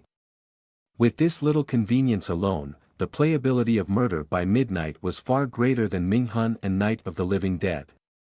In the darkened floor, the bathtub in one of the rooms was pushed aside. After Chen-go crawled out from it, he returned everything back to its original state. Xiao Wan, they're probably around room 207. You go stand by at the left staircase and await my next order. After that, Chen-go let his eyes get used to the darkness before he used the right staircase to get up to the third floor. The group of medical students still had no idea that danger was approaching. They were still looking through the random props carefully, hoping to discover some useful clues. Other than the general dimness and low temperature, this haunted house doesn't seem that scary. Are we acting a bit too cautiously? Monkey was the smallest and chattiest of the group. Brother Fong, I think we should split into 2 groups. That way, the search will go much faster. The progress will be too slow if we continue to stick together like this. The tall youth was the Brother Fong whom Monkey referred to. After realizing all of their preparation had been nothing but a waste after entering the Murder by Midnight scenario, he was admittedly a bit unsettled. However, as time passed, he slowly realized the place was not as scary as he imagined. That's not a bad idea. Alright then, Monkey and Lao Song, the 2 of you take the 2 girls with you as you look through the rooms on the left, the 3 of us will search the rooms on the right. We should have done that a long time ago. I don't understand, what are you guys acting so scared for? This place is like a park compared to our school's morgue. The one who spoke up was a girl, one of the few who had her hair dyed among the group. Different from Gao Ru Shui, she had a little makeup on her face, and she looked more like an adult than a student. Sister Hui, Brother Fong, we mustn't let our guard down, I still think we should stick together. He hid among the crowd with a perpetual pout. The boss of this haunted house cannot be understood with normal logic. None of you have seen his live stream, but he's a madman with absolutely no regard for his life. He tried his best to convince them, but his seniors were unfazed. They all believed that he was exaggerating to hide his cowardice. After all, seeing is believing. They had been inside the haunted house for a few minutes already, and there was nothing particularly scary about the place yet. Xiao-san, if you're that afraid, you can hide behind your big sister.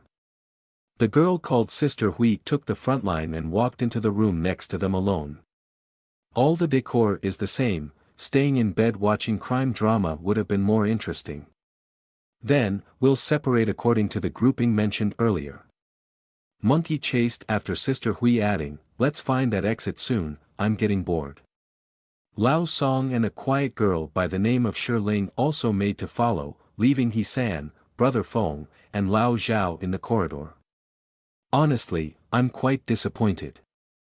Lao Zhao was a rotund fellow with skin that was fairer than most girls. He was physically unhealthy to the point where he would start to sweat after taking few steps. Save your breath, and let's start moving. With a wave, Brother Fong moved forward with Lao Zhao following behind. He-san was soon left all alone in the corridor. He was the only one who maintained a state of high alert. Something bad is bound to happen. After taking 2 steps, he stopped. Wait, the background music seems to have changed, but why does it sound so familiar? Before he could focus on the sound, a crisp sound entered his ears. He tried to focus on it, but it quickly disappeared. The source of the sound seemed to come from further down the corridor. Someone is chasing after us. He-san did not dare stay to find out and hurried to catch up to his seniors. Black Friday marked the real beginning of the Murder by Midnight scenario. The light in the space dimmed, the stuff that littered the corridors started to move on its own, and the sound of clinking chains came up from the staircases. "I've found something." Sister Hui, who was in front, walked out of a room with a rag doll in her hand. "Look at this." This doll was sitting right in the middle of the room. "Senior, please don't randomly move the stuff in the haunted house. Last time, the trap was activated after we moved the coffin." He-san was relaying his experience, but no one paid him any attention. Ignored by all, he could only stand quietly at the outermost circle of the group, watching his senior walk down the figurative and literal dark path. There has to be something important about this doll. Could it be some kind of clue that it was sitting in the middle of the room? Monkey held the doll up to the dim light. The doll looked like a little girl about 5 or 6 years old. She had no eyes, and her body was burnt. No eyes should represent darkness, and the burnt body represents the fire of hell. Or could it be murder by arson? Brother Fong pressed the doll with his hand. "There's something other than cotton inside, it's something solid. Open it and see." Monkey pulled down the zipper that was on the back of the doll. The doll was filled with shredded paper. He took out a random piece and the handwriting was scrawled and difficult to read, not unlike the handwriting of a child. "What does it say?" Monkey, who was the only one who had read the paper, had his face overcast with gloom. He placed the paper in his palm and showed it to the group. There were only 6 words on it: "All of you have to die." All the pieces say the same thing. How deep is the hatred to do something like this? "Quickly put it back, it's making me uncomfortable." Shi Ling, who had been quiet, seemed to be creeped out by the doll. She merely glanced at it before retreating several steps back. "It's just a doll, nothing to be afraid of, probably just a decoration used by the haunted house." Monkey pushed the paper back into the doll's body and flung the doll to the side, allowing it to fall to a random corner of the corridor. "Let's move on to the next room." However, the quiver in his voice betrayed the anxiety that he was feeling within. "Wait a minute." Xiao Hui raised her left hand, which was holding a crumpled piece of paper. "Other than the doll, I also found this in the room earlier. Take a look, I believe it's a diary entry of some sort." "Let me see." Lao Zhao grabbed the piece of paper and started to read. "I feel like there's another person hiding in the house. I wonder if he is hiding under the bed or inside the cupboard. I've told this to Mommy, Daddy, and my big sister, but they were too concerned with some other thing to pay me any attention." When the night fell, Daddy inspected all the doors and windows to make sure they were all locked before going to bed. I don't know why they're so afraid of the things outside when there's a person hiding inside the house. What is this? Lao Zhao stopped reading halfway and shoved the paper back to Xiao Hui. This is all designed to disturb us, we mustn't fall for the trap. I'm impressed by the attention to detail, but alas, that won't be enough to scare me. Xiao Hui placed the paper back where she found it before the group moved on to the next room.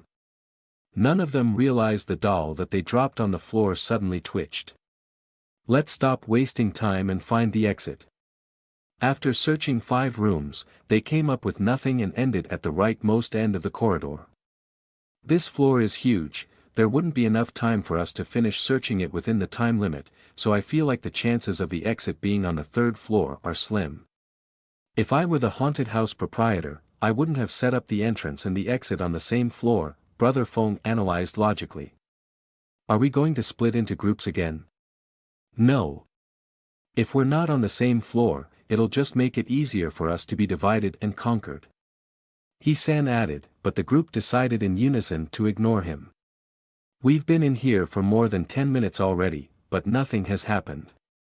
Yes, the atmosphere is not bad, but it's still far from being scary. I agree to separate into groups. Lao Zhao wiped the sweat from his forehead before continuing. Don't forget our real purpose here. We have to leave the exit within the designated time to gain back the face that our university has lost. You're right. We'll split up according to the original plan. Just as the discussion was about to be concluded, He-san finally stepped forth to say, will you guys please listen to me? He walked to the middle of the group and pointed down the corridor. Starting from a few minutes ago, I've been hearing some weird sound coming from the staircase. Something is following behind us. With this reminder from Hisan, the group did start to notice the sound of the chains that was getting clearer and clearer. The boss already said this scenario is called murder by midnight, so in that case, there has to be a murderer. Lao Zhao patted Hisan on his shoulder, saying, "Don't overthink it. The murderer has to be a character portrayed by the haunted house worker, and since it's only an actor, what is there to be afraid of? Am I right?" The group laughed, thinking Hisan was being overly sensitive. "Don't worry, your seniors are here to protect you, don't be afraid." Lao Zhao pulled out his phone, adding, "By the way, didn't we decide to shoot a short video inside the haunted house and post it on the boss account page to make fun of him? I feel like this location is not bad. Everyone, remember to look at the camera." He tilted the camera around to look for an angle that could capture everyone. His eyes glanced at the screen, and when he was about to say something, an indescribable chill crawled up from the bottom of his feet to the top of his head. His fat body shook, and he threw his phone away with a trembling hand. "Fatty! Have you lost your mind? What are you doing? You scared me." Lao Zhao did not speak.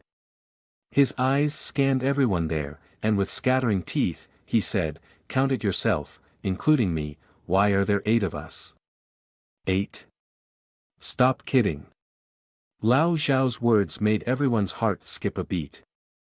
The light in the murder by midnight scenario was exceptionally weak. The group looked at each other, their bodies frozen. "Where's the 8th person? Stop panicking." Brother Feng ordered as he pulled out his phone. As he was about to turn it on, the sound of chains from the other end of the corridor suddenly turned rapid. "Someone is coming." As Brother Feng unlocked his phone, a bloodied monster turned the corner. The timing was perfect, as if the monster already knew where they were. What is that? Underneath the blood-soaked doctor's coat were chains that dragged themselves across the floor. The monster's head was lowered, and the hammer in his hand was dripping with blood. Everyone started to worry, and only Brother Feng managed to keep his cool. Ignoring Chen Ji's earlier warning, he turned on the flashlight inside the haunted house. A ray of light shot through the long corridor, shining on the monster. The light attracted the monster's attention, who turned his head and glared at them through the curtain of long hair. At that moment, the group of medical students had their hairs stand on end. The monster had a face that was sewn together with the features of several males. The stitches on the mask observable even through the distance. The monster seemed to be ultra-sensitive to light, because when the light hit him, he went berserk and started to charge down the corridor, waving the hammer crazily in the air. The chains knocked into the walls as the heavy footsteps echoed across the thin corridor. As the madman approached, it was unknown who was the first to move, but it created a domino effect, and the group of students scattered to run for their lives. Some hid inside the nearest room, others rushed down the stairs to hide on the 2nd floor, while some shot down directly to the 1st floor. Everyone was spooked by the sudden appearance of the monster, and the approaching footsteps and clinking chains deeply unsettled them. Fight or flight was a natural human response to threats, and when the brain sensed this was a fight that they could not win, they naturally chose to escape and run. Xiao Hui was the one closest to the stairs. When the monster rushed at them, she was a bit at a loss, and the man beside her suddenly turned and ran down the stairs. Her brain frizzled by fear, she did not think twice and ran after the man. At the time, her instinct was merely to run away from the monster. The phone was left in a forsaken corner. The calmness of the group of students was completely shattered, and screams tore through the corridor. The group dispersed like a flock of spooked chickens. When Xiao Hui followed the man before her to the 1st floor, the screaming from the 3rd floor had not ceased. Then came a halting tempo to the sound of the chains, which sounded like the monster was coming down the stairs. Xiao Hui increased her pace and did not dare turn back. She kept close to the man in front of her, afraid that she might be left stranded. The creepy music and endless screams caused fear to breed within Xiao Hui's heart. The bigger the fear, the greater the need for company. She chased after the shadow before her like her life depended on it. The shadow had become a rock for her to rely on inside the dark and haunted house. No matter what happens, at least we'll be able to look after each other. Xiao Hui did not dare imagine what would happen if she was abandoned all alone inside the haunted house. To prevent that from happening, she picked up pace again and reached out to grab the shirt of the person in front of her. The sound of chains drew closer. Xiao Hui was led by the person to the first floor, where he ran into one of the rooms to hide. A dead end? Xiao Hui paused at the door while she saw the man jumped into the only furniture in the room, a cupboard to hide.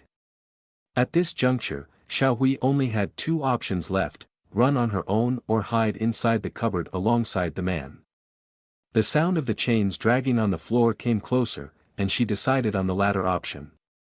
Once the cupboard door was closed, it seemed like she had entered a different world, one that was filled with darkness and silence. The only thing that made her feel safe was at least she had a companion with her. The makeup on her face had already been ruined.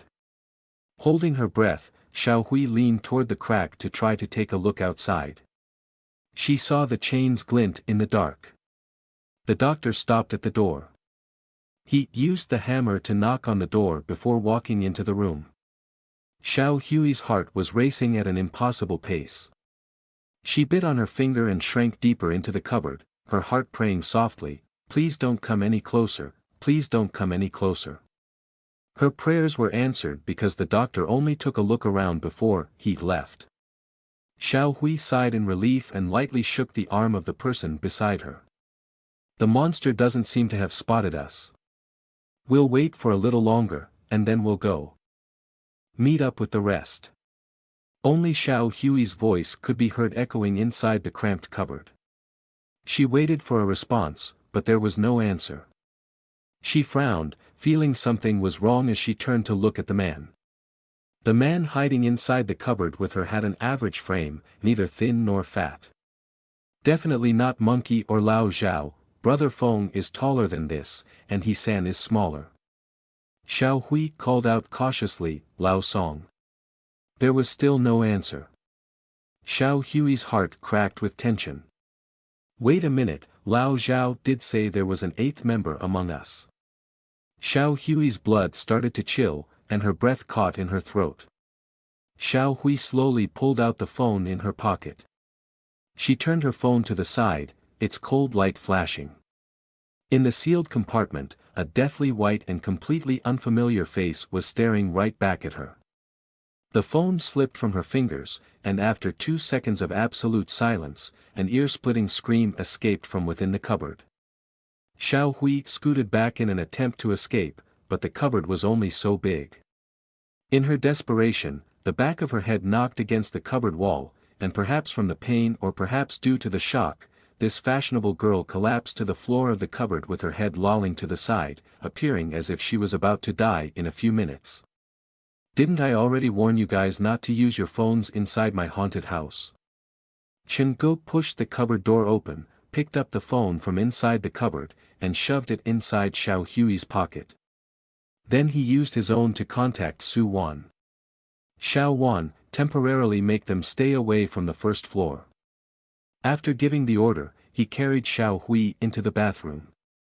He opened the trap door in the bathtub and carried Xiao Hui out of the scenario using the workers' passageway. "We're definitely lacking in physical help." After placing a piece of warm towel on Xiao Hui's forehead, Chen Gu returned to the scenario. "One down, 6 to go." Chen Gu closed the passageway and called Su Wan on her phone. "Xiao Wan, where are you now?" "There's someone hiding on the second floor in the first room on the left from the staircase. I'll go to force him out, and you'll be able to ambush him with a surprise from the right exit." "Xiao Wan, you've been corrupted." "Boss, you have no right to say that, this is all thanks to you."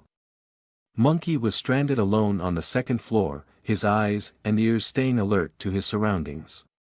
He had himself cooped up in the corner where he could get a good view of the staircase, so no matter which direction the murderer came from, he would be able to escape as fast as possible. The lights in the scenario seemed to have gotten dimmer, and the eerie music toyed with his heart. Monkey pinched himself to focus and took a deep breath. As a medical student, he knew pain and oxygen were the best elements to make one calm down rapidly.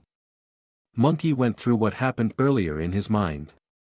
The timing of the monster's appearance is just too weird. He rushed at us right after Lao Zhao pointed out there was an eighth character hidden among us. That is too much of a coincidence. Everyone lost their cool when Lao Zhao made that stupid discovery. If Brother Feng was allowed to use his phone and look through us carefully, the eighth person would have been readily exposed. That was our first mistake. After the monster rushed at us, if we stood our ground and didn't rush off like a bunch of headless chicken, we would have been fine. That was our second mistake. Monkey sighed slightly. Yes, the monster rushing at us was scary, but it should not have been enough to make us all run off like that. It all started when that first person ran. His action ruined our thoughts, so if I'm not mistaken, that first runner was the eighth person. Earlier, I heard Xiao Hui's scream. She was the second to run and was closest to the mystery man, so this supports my hypothesis. Monkey laughed self-deprecatingly. Then again, guessing it right and not being scared were two different things. After all, being stranded all alone in this creepy haunted house did still cause chills to rise up his spine. The monster and the eighth person were working together, using psychological pressure to instill fear in us. If I'm not mistaken, their plan has always been to split us apart and then take us down one by one. Does the proprietor need to rely on such wicked psychological techniques just to scare someone? Monkey was a brilliant student, but he was as big a coward as he san. In school, he did not dare enter the morgue unless accompanied. I need to relay this information to Brother Feng and the others as soon as possible. He took out his phone to call Brother Feng, and when he saw the stuff that was reflected in the shining surface of his phone, he trembled all over. Why is this ragdoll sitting on the stairs? Didn't I leave it on the third floor earlier? Monkey did not dare utilize the flashlight function, lest he attracted the unwanted attention of the monster. He turned his phone display toward the wall, and he saw a tattered ragdoll was lying against it. Did someone accidentally kick it downstairs in the earlier commotion? This was the only valid explanation Monkey could come up with. The ragdoll was filled with paper pieces and not mechanical parts, so it could not have been remote controlled. It's quite scary lying there like that. Other than its slightly worn state, there was not anything particularly scary about the doll, but as Monkey stared at it, he had this suspicious feeling that it was alive. Monkey could not understand it either, but for some reason, he saw a young girl looking pleadingly at him when he looked at the doll. I must be hallucinating. Either way, I have to leave this haunted house as soon as possible if I want to keep my sanity. Monkey called Brother Feng, and a ringing sound came from the third floor. He's still up on the third floor. Or did he lose his phone like Lao Zhao did? The ringing sound of the phone weirdly enough made the haunted house feel creepier. Monkey did not hang up but shoved his phone into his pocket and slowly climbed up the stairs to the third floor. Hiding on the staircase, he looked down the corridor, and as he expected, Brother Feng's phone was left ringing on the floor. Both Brother Feng and Lao Zhao have left their phones. I'll have to try someone else. Standing alone at the third floor staircase, watching the doors on either side of the corridor swing open and shut due to the draft, Monkey was feeling weak in his knees. He scrolled down his contact list rapidly to look for other people's contact number when his phone vibrated and rang. What now? It was a call from one of the group members. Shirling. Why did she call me? Or is she also stranded alone like I am? Like most young men, Monkey puffed his chest up with courage when he was interacting with a member of the opposite sex. Shirling, did you get lost from everyone else? Where are you now? I'll come get you. I'm trapped inside a room on the third floor. I didn't catch the room number, but please come and get me. This haunted house is all sorts of wrong. Ling was normally a quiet and reserved girl. To be able to make her talk in such a drastic and hurried tone, something traumatic must have happened to her. She sounded like she was on the brink of tears. Slow down, how did you get trapped? None of the rooms have locks, Monkey explained as he walked down the corridor, trying to locate the room Ling was in through the sound of her voice. I also don't know. After I ran in to hide, I was unable to open it anymore. And this room is different from others, there are two dolls sitting right in the middle of the room, side by side. Sitting, the mention of dolls made Monkey's hair rise. If he did not see another doll in his life ever again, he would be satisfied. Please come and get me. Ling's voice turned shrill. From the sound of it, her sanity was fraying. I'll be there in a moment. Just get as far away from the dolls as you can for now and listen to what He-san said earlier, do not touch anything in the room, I suspect those dolls. Monkey halted mid-sentence because he suddenly realized that there was a ragdoll blocking his path, lying on the floor about half a meter away from his feet. Resisting the urge to scream and toss the phone at the doll, Monkey took cautious steps toward it. Long hair with an expression of guilt and self-reparation, different from the doll on the staircase. This one looks much mature in age. After he thought that, Monkey's eyes widened. What on earth, how did I manage to read so many emotions from a mere doll? Is this fear talking? Or are the dolls too authentic? For some reason, I feel like they're like human beings with real emotions. In any case, now is not the time to think about that. As long as the doll before me is not the one I saw on the stairs, then everything is fine.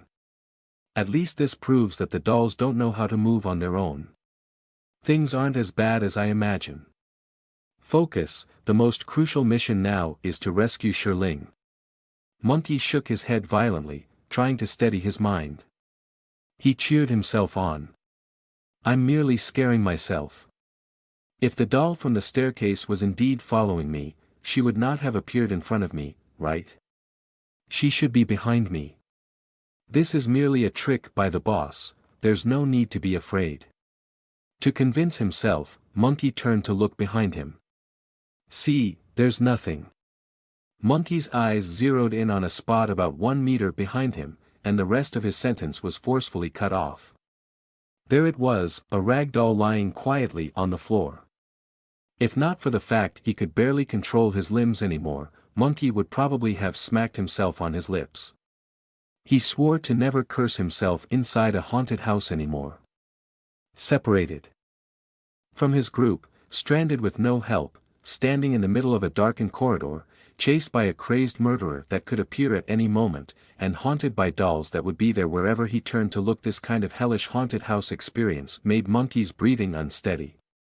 Why did it appear here? When did it follow me? How can it move?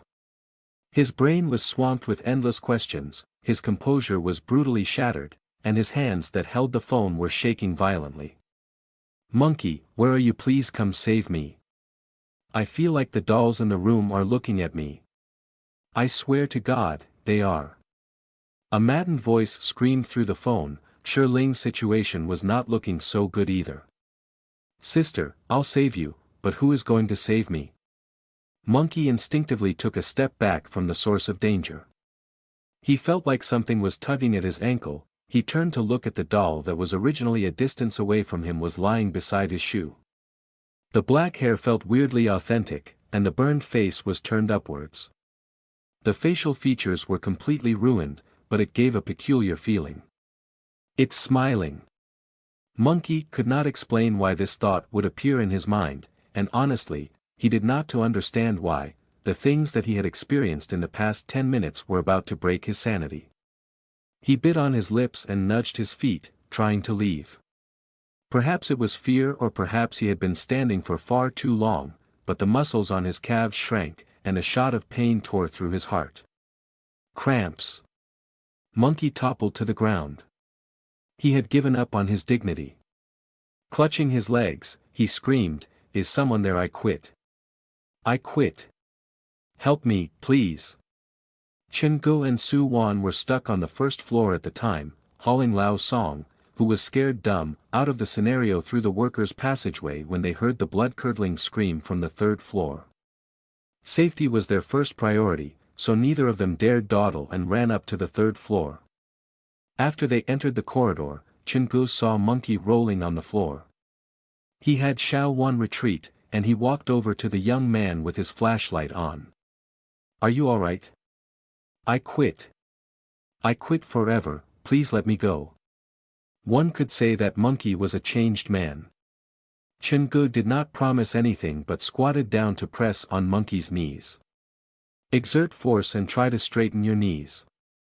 As he helped Monkey ease his pain, Chingu glanced around the area. He was confused.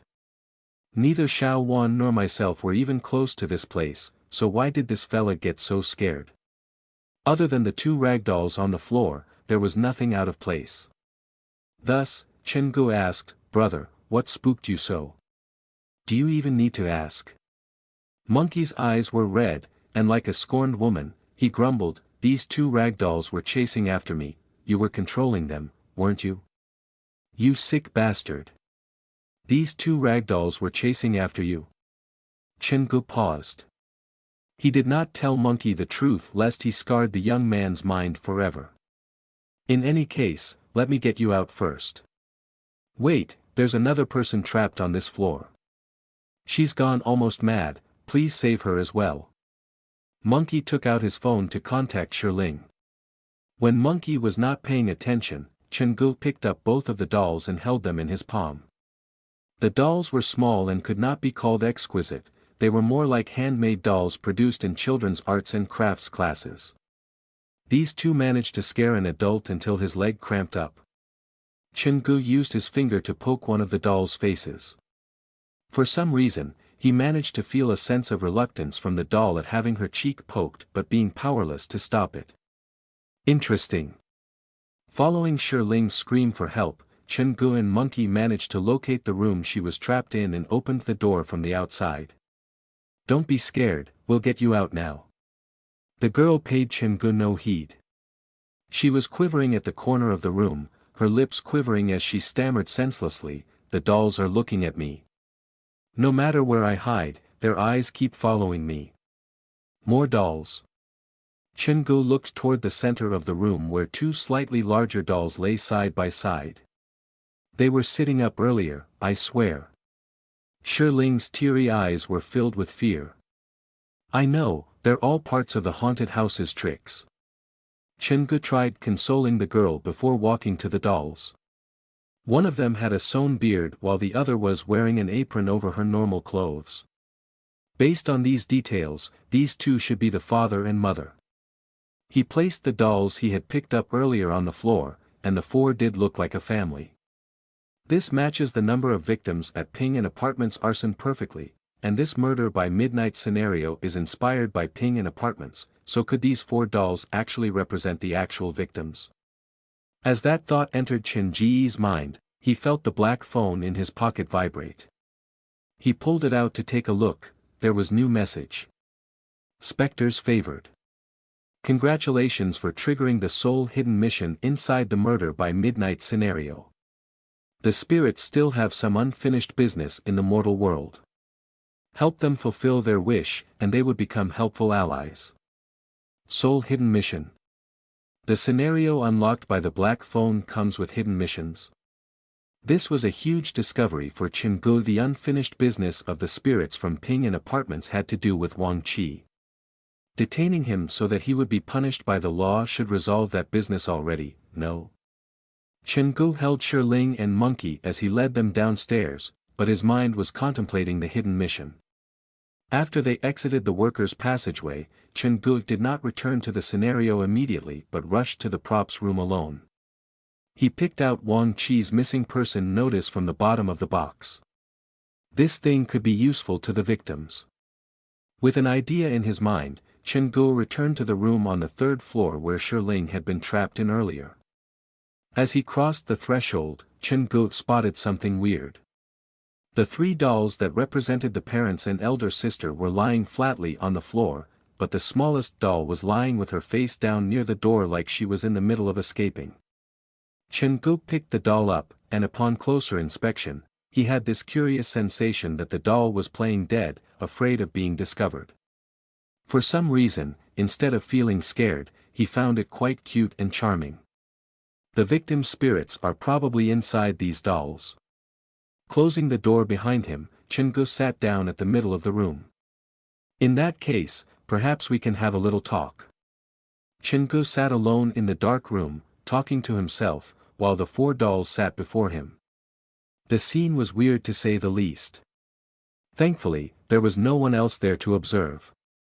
I don't know how or why you've appeared inside my haunted house, and I'm not sure how to refer to any of you, but there's one thing I can guarantee: I mean none of you any harm. Chen Ji's voice echoed in the room. Looking at the 4 dolls before him, a contradictory feeling rose in his heart.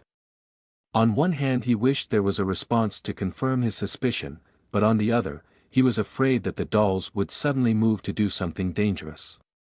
Several seconds later, Chen-go felt like he was overthinking and decided to switch his way of thinking. The murder by midnight scenario is based off of the arson 4 years ago at Fuan Apartments, and the 4 of you should be the victims of that case. Probably hitting a sore spot, Chen-go could feel the temperature in the room dropping. The door was suddenly locked behind him, and the furniture around him rattled slightly. But the case has been solved. The madman who ruined your lives and hurt you has been captured and is awaiting the law's judgment. Chen-go was slightly unhinged by this sudden development. He pulled out his phone to find the morning news on the internet. Look, see, it's on the news, and the person who caught him is me. Chen-go knew the 4 dolls' unfinished business had plenty to do with Wang Qi, so he wanted to use the video as proof that he was the one who had captured him to placate the dolls, but it was not working as well as he planned. The atmosphere in the room turned increasingly chilly.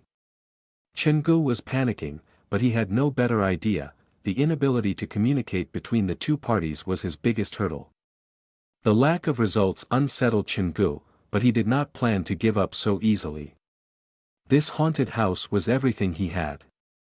If he allowed the dolls free rein of the place, there would be too many unknown elements. If some huge accidents happened in the future, he would lose everything. Calm down. I'm here to help. The dolls were not paying Chen-go any attention. No matter how loud he screamed, it was pointless. I guess this is my final option. Chen-go pulled out Wang Qi's missing person notice from his pocket. The yellowed piece of paper was dirted with some blood stains, but beyond that, there was nothing particularly special about it. However, weirdly enough, when Chen-go pulled out the notice, the noisiness in the room settled, and the atmosphere was not as intense as before. It was as if the hands that were strangling his neck were slowly relaxing. All you wanted was this. The effect of the notice was better than Chen-go expected. He placed the paper in the middle of the 4 dolls, and when the dolls' bodies touched the yellowed paper, the missing person notice started to struggle like it was fluttering in a raging wind. The scene that happened before his eyes were definitely inexplicable. The room did not have any draft, but the notice and the 4 dolls were swaying like crazy. Chen-go studied this closely. Several minutes later, a human face seemed to appear on the missing person notice. It looked suspiciously like Wang Qi. Before Chen-go could take a closer look, the notice was torn apart. The pieces snuck into all 4 of the dolls' bodies, and the room returned to its usual quietness. That's all. The black phone in his pocket vibrated. Chen-go took it out to find a new message. You've completed the hidden mission inside the murder by midnight scenario. Increased the affection of specters by 1. Obtained the goodwill of the victim's lingering spirits from Ping an apartment. They will help you clean up all the trash every day to keep the murder by midnight scenario at its peak. Looking at the message on the phone, Chen-go stood where he was for a long time before he said to no one in particular, and that completes the sole hidden mission. His mind tried to collate all the information he had gathered so far. Finishing a trial mission with a completion rate higher than 90% will reward me a hidden item, and the hidden item will be the key to completing the scenario's hidden mission. In other words, if I want to have complete mastery of the unlocked scenarios of the haunted house in the future, I'll need to finish the respective trial mission with a more than 90% completion rate. Thinking back, if he had just survived the night at Ping an apartment without being a busybody, he would have completed the trial mission as well, but he wouldn't have gotten the hidden item. This thing is evil. This kind of setup is just asking the player to walk into as many traps as he can. Chen-gu searched through the black phone, attempting to figure out more information. The first thing he clicked was the My Team of Ghosts and Ghouls tab, and to his disappointment, it was still empty. The mission notice states that I've gained the goodwill of the victim's lingering spirit from Ping an apartment, but there's no update to the window. Is it because they haven't agreed to help me completely, or can lingering spirits not be counted as ghosts nor ghouls, so they don't show up on the list? Chen-gu had no clue. He clicked into the My Item storage and realized Wang Qi's missing person notice was still there, but the malice points attached to it were now 0. What are these malice points? And why did the lingering spirits tear it up to feed on it? The door to the hidden world was slowly opening. Chen-gu had no clue whether this information was useful or not, but he committed it all to memory. He rubbed the sweat on his forehead and stood up from the floor. Even though I couldn't communicate with the lingering spirits, they'll help clean up the scenario. Conclusively speaking, it's still more advantages than disadvantages. Maintaining the scenario was a troublesome and tiring thing, and the appearance of the lingering spirits saved Chen-gu plenty of time, money, and effort. Looking at the 4 dolls on the floor, the last vestige of fear in Chen-ji's heart slowly disappeared. Hiring the ghosts to help out at my haunted house isn't such a ridiculous idea after all. He walked to the door and turned around with concern. The dolls that represented the parents and the sister were sitting where they were, but the smallest doll was collapsed on the floor, leaning on her side. She was acting secretively, like she was preparing to sneak out again. Chen-gu sighed, looking at this, and he realized not all ghosts in the world were evil and cruel.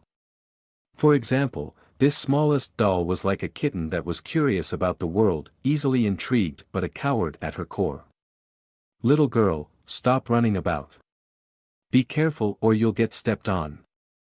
Chen-gu left after that. After helping the lingering spirits from Ping an apartments with their wish, he had a deeper understanding of the black phone. The unlockable scenarios on the phone probably aren't just to help me scare people. Each scenario has its own story and plot with its own reason and development. In a way, unlocking the scenarios is helping these homeless souls find a place to call home. After turning off the flashlight, Chen-gu walked down the darkened corridor alone. After he was far enough gone, ensuring no human or ghost could hear him anymore, his lips curved involuntarily upwards to reveal a fox-like grin. These are natural experts at scaring people, and they don't need salary, won't complain about tiredness, or act out of emotions. They are the perfect employees. With a bright future awaiting him, Chen-gu felt re-energized and was ready to scare the shit out of his hapless victims. It has dragged on for too long already, it's time to end this. There are 3 people left inside the haunted house, let me think who shall be my first victim. Why is it suddenly so quiet? He-san turned to look at Lao Zhao. Shall we go take a look? If our enemies don't move, we don't move. We'll go out when we hear screams and start the investigation in the opposite direction, this way we'll avoid the scary traps, Lao Zhao said shamelessly. Isn't that selling out our classmates? No, that is appreciating their noble sacrifice. We'll be using the time they give us to find the exit and achieve victory. Lao Zhao was as round as a ball. He stood behind He-san, but the young man's small figure could barely cover up half of Lao Zhao's body. Then, how long should we hide in here? What if we're the only 2 left in the haunted house? He-san turned to look at his senior behind him. For some reason, he felt his senior was merely using him as a human shield. We've checked all the rooms on the 2nd floor and most of the rooms on the 3rd floor, so the exit has to be on the 1st floor. In other words, we're inches away from victory. Lao Zhao patted He-san encouragingly on his shoulder. Chin up, don't give up now when we're at the gate of victory. Even at a time like this, you're still calm enough to feed me such crap. He-san pouted. He had many grievances to voice, but he did not know how to. He was supposed to only lead his seniors to New Century Park, so why was he there inside the haunted house? Don't be so pessimistic. Lao Zhao counted on his fingers. We heard Monkey and Xiao Hui's screams earlier, so both of them have probably been let out of this place already. Minus the 8th person, we still have 5 students from our school inside this haunted house. The probability of the murderer hunting us is 2 in 5, which is smaller than 3 in 5, so don't worry. We'll only need to wait. Alright, we'll do it your way. Squatting at the door, He-san leaned to peer out the crack. He felt like there was an additional something in the darkened corridor. He rubbed his eyes and took a closer look in the same direction. There was a worn ragdoll lying on the floor. What's wrong with my eyes? Was there a doll on the floor to begin with? But that's impossible. During the 10 minutes I've hiding here, I've kept my eyes on the corridor outside. He-san slapped himself lightly on the cheeks before turning to look out of the crack again. The doll was still there, but it had moved closer to the door. It can move on its own.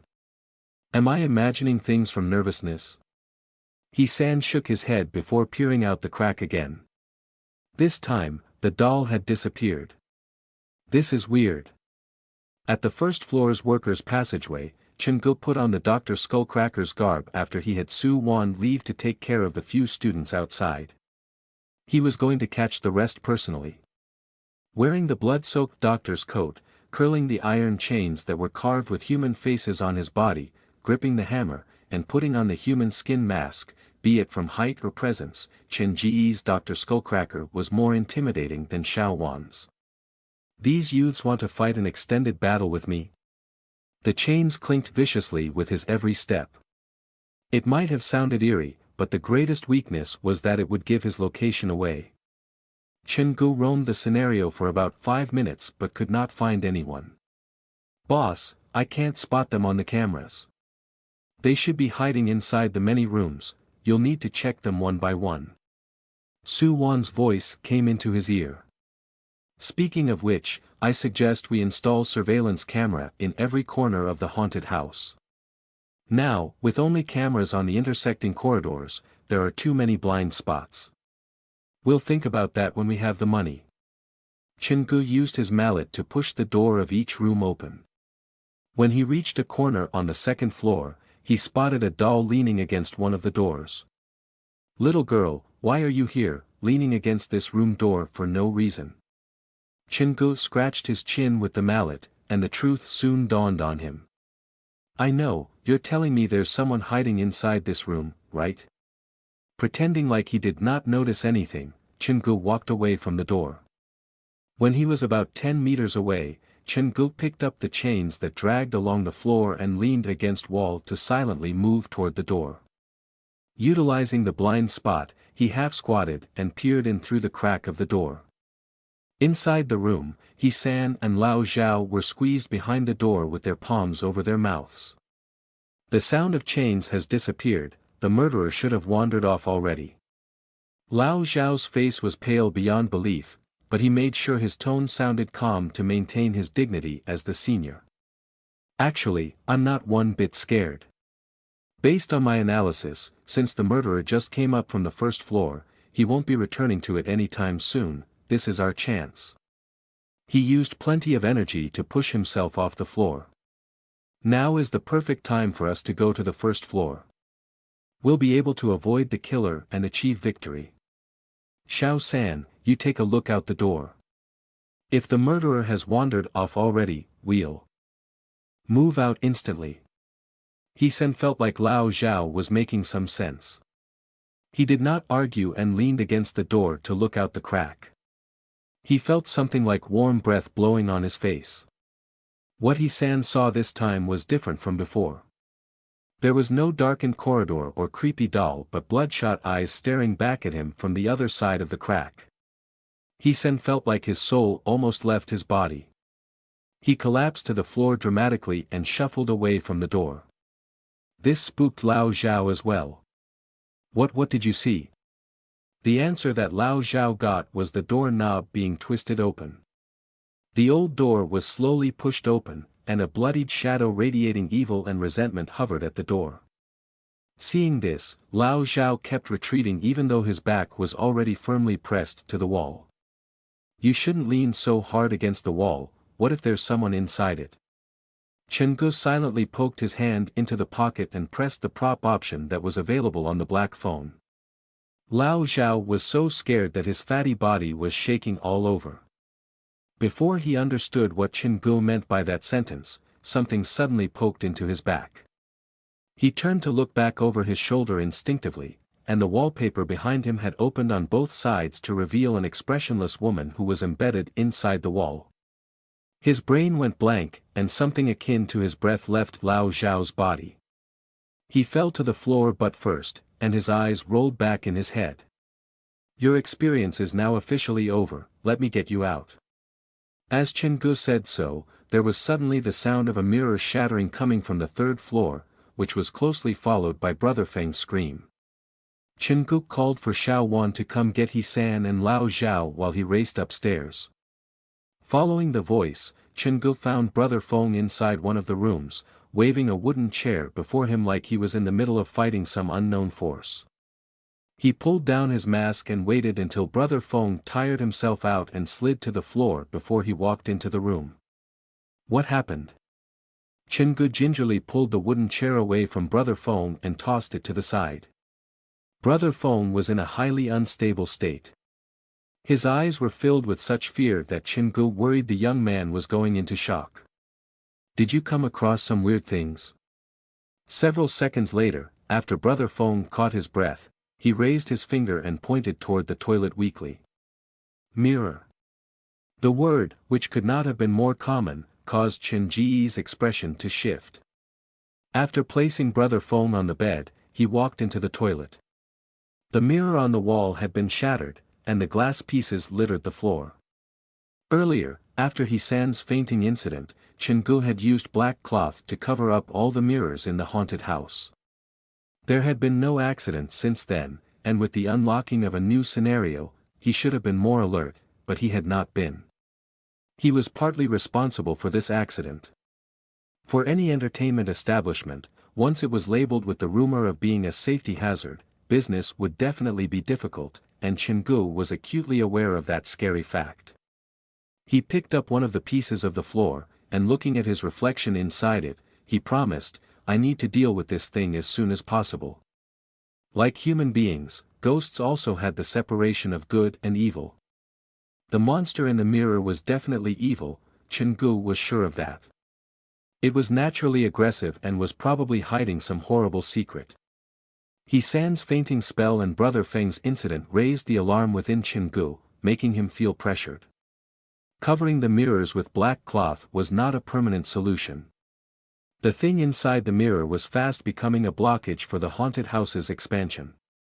Other than the broken mirror, there was nothing else out of place inside the toilet. Chenggu took a cursory look of the room before leaving.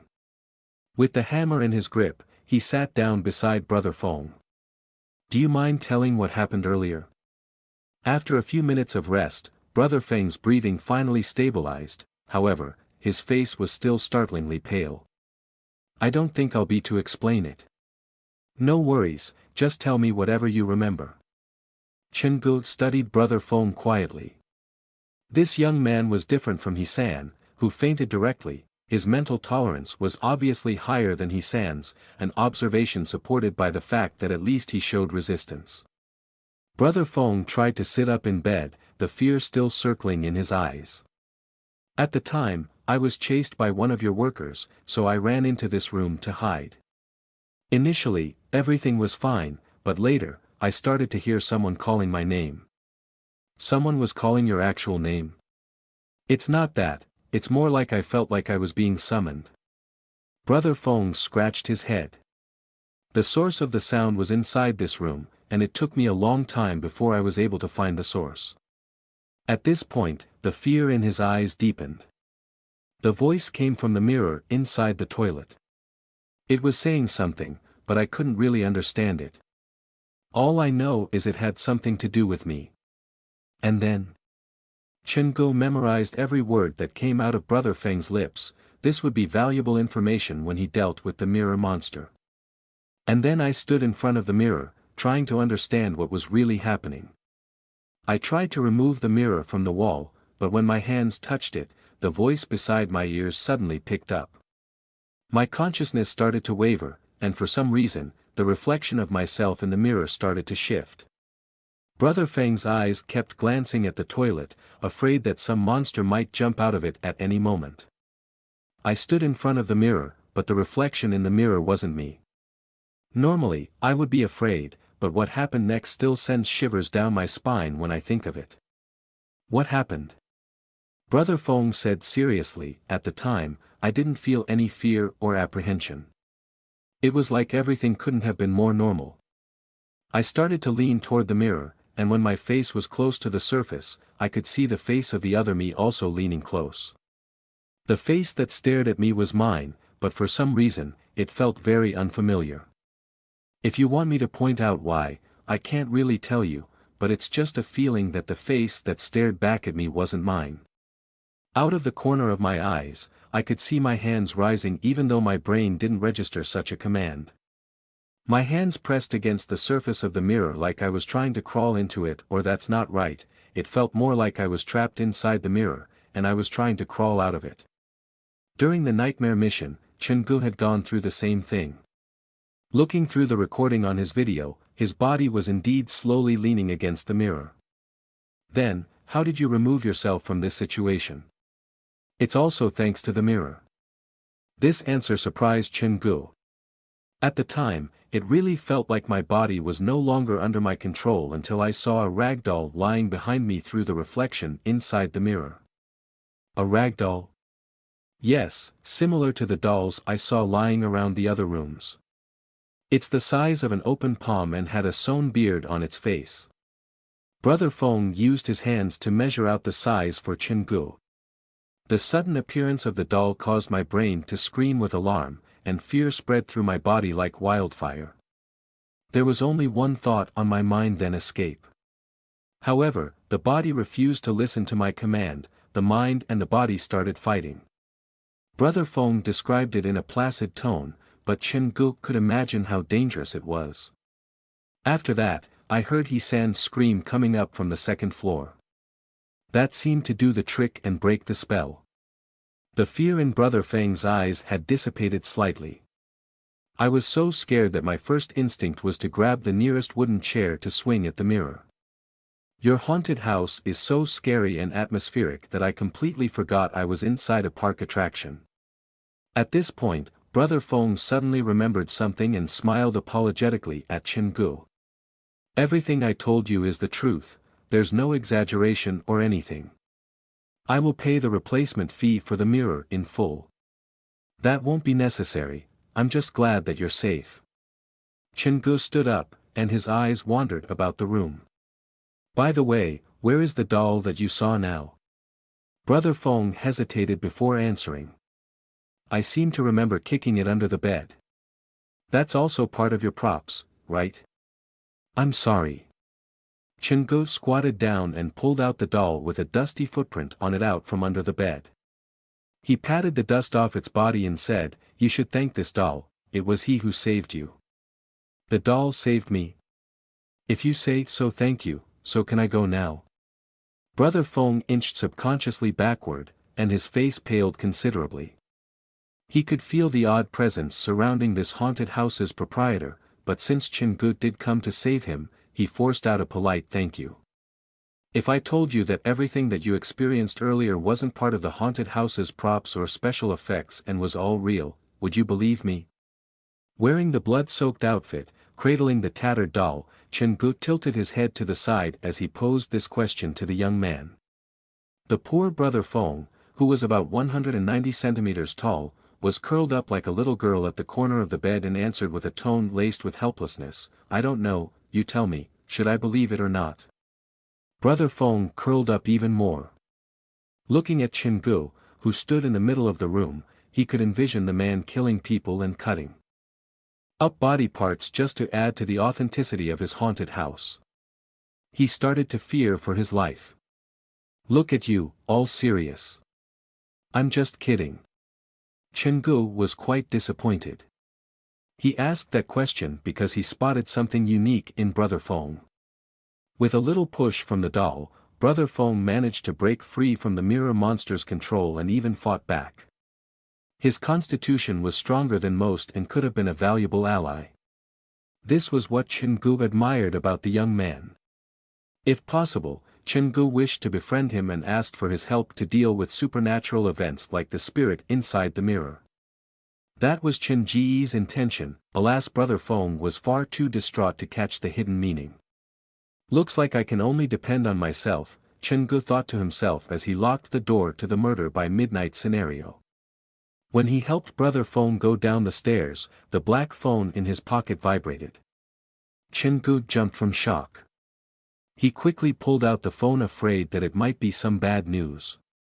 Number of monthly visitors surpassed 100. Reputation is now 60% positive. Congratulations for fulfilling the rules for expansion. Warning, each expansion of the haunted house will award you with a mysterious reward.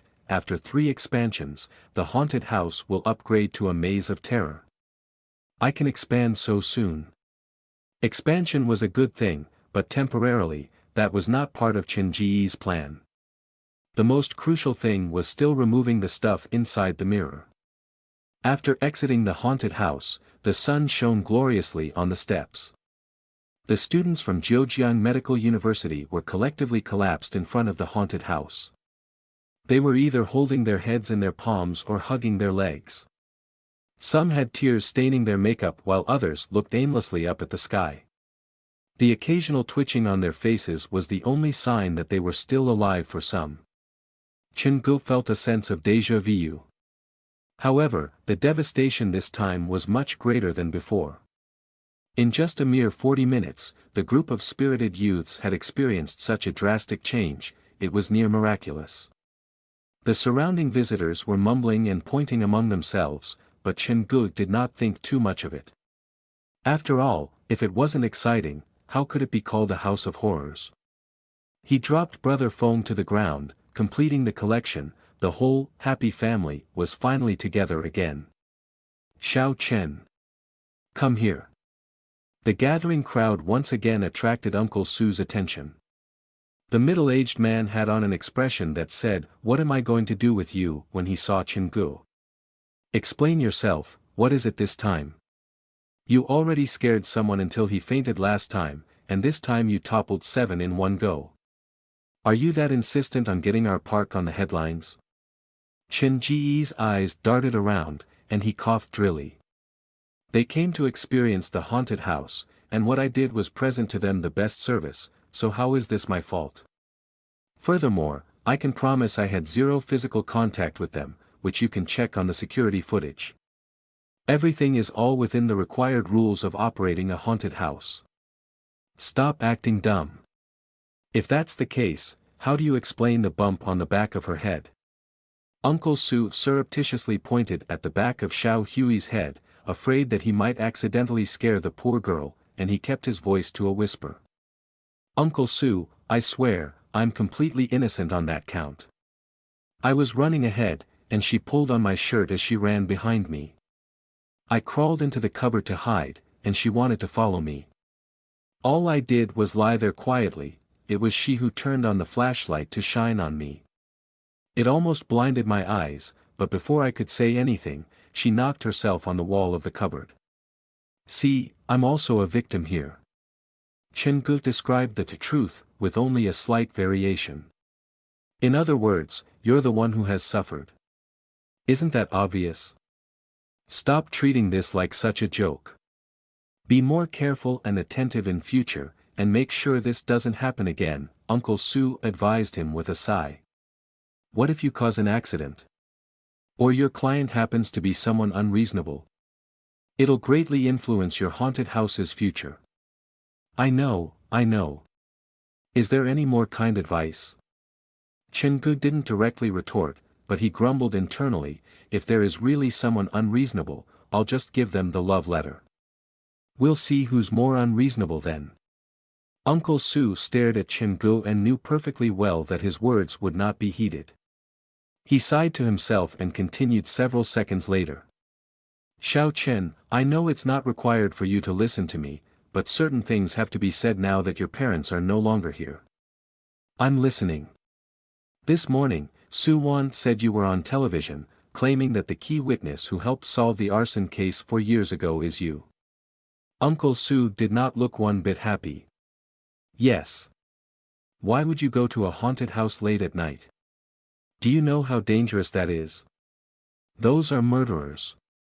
Uncle Su did not leave Chingu any openings to counter. If you're in need of money, there are many other methods rather than going for this reward money. I can help you cover the utility bills you owe the park management for now. You're still young, be careful not to stray from the righteous path. Don't worry, Uncle Su, I know what I'm doing. I hope so. In that case, if there's nothing else, I'll be leaving. Quickly get those people off the floor. It reflects badly on the park letting them lie like that on the floor. As Uncle Su turned to leave, Chingu stopped him.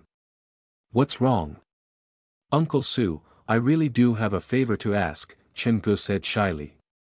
Can you please lend me 5,000 renminbi? I plan to install cameras in every corner of the haunted house. I'll pay you back when the reward money arrives. After He-san and Brother Feng's accidents, Chingu was indeed worried. There were too many blind spots inside the haunted house. You still want to invest in the haunted house? Uncle Su stopped moving. Xiao Chen, I can lend you the money, but I'll be honest with you, this park of ours is on its last legs, investing here is no different from throwing money into the sea. He led Chingu to a shaded area before explaining, this park has been around for 11 years already, its main attractions are all outdated. Nowadays, people want virtual reality, fashion, and creativity, we're none of those things. To put it simply, we're at the edge of being filtered out. Other than the haunted house, the number of visitors for every single attraction in the park is on a steady decline. I know that. Chingu had already planned to work on his haunted house, and increasing security was a definite first step. Uncle Su was sincerely looking out for Chingu, so he did not hide anything, he laid out everything on the table. Now, do you still want to invest in the haunted house? I'm still willing to give it a try. After all, that new park isn't completed yet, so we still have a chance. Chen Ji's secret weapon was the black phone, but of course, he could not tell anyone that. You're such a bright kid normally, so why are you so stubborn when it comes to crucial matters? Do you not see the eroding flow of time? I've worked here for 10 years already, so I also wish for this place to stay, but we have to surrender to reality. Uncle Su pointed at the few attractions that were already foreclosed around them. Do you know why they are all closed? Not because they did not pass the safety inspection as the rumors say, but because once they're turned on, they start to burn money. Having 1 or 2 visitors is not enough to break even. Imagine, when New Century Park was open, the place was crowded, our parking lot was not enough to support the crowd, so we had to rent the parking space from the nearby shops. The situation only got better after the new underground parking lot was built. But in the last 3 years, even during the height of holiday fever, the underground parking lot has never been needed. In fact, the number of visitors has been constantly dropping, and we've reached a new low this year. Uncle Su, wait a minute, you said the underground parking lot hasn't been needed since 3 years ago, meaning the parking lot hasn't been used since then? Does this mean it's currently abandoned? Chingu had a glow in his eyes that made Uncle Su uncomfortable. Yes, when New Century Park was first open, there were cars and people everywhere. You would need to line up for at least 2 hours for any attraction. That was the time of our prime, alas, we're now slowly being forgotten by the city. Thinking about the past, Uncle Su could not help but sigh. However, that's nothing to be sad about, after all, we were lucky enough to once enjoy a time of glory, right? Uncle Su, if one wished to rent the park's underground parking lot, how much would it cost? Huh? Uncle Sue was confused by Chinji's sudden question. Why would you ask that? A plan was forming in Chinji's mind. Now, he had found the ideal space to expand his haunted house. I want to reuse the parking lot. According to what you said, it's currently in a half-abandoned state, so why not let me use it? Have you lost your mind? Why do you want to rent that place? To rear bats. Uncle Sue really feared that this young man had lost his mind. Since the park management would eventually catch on to what he was doing, Chin-gu did not consider lying about it. I want to expand the haunted house. With my current financial situation, the underground parking lot is perfect. The rent won't be that high, and the underground environment is a perfect match for a haunted house. Kid, what's wrong with you today? A 3-story haunted house is not enough for you to worry about. Do you know how large the underground parking lot is?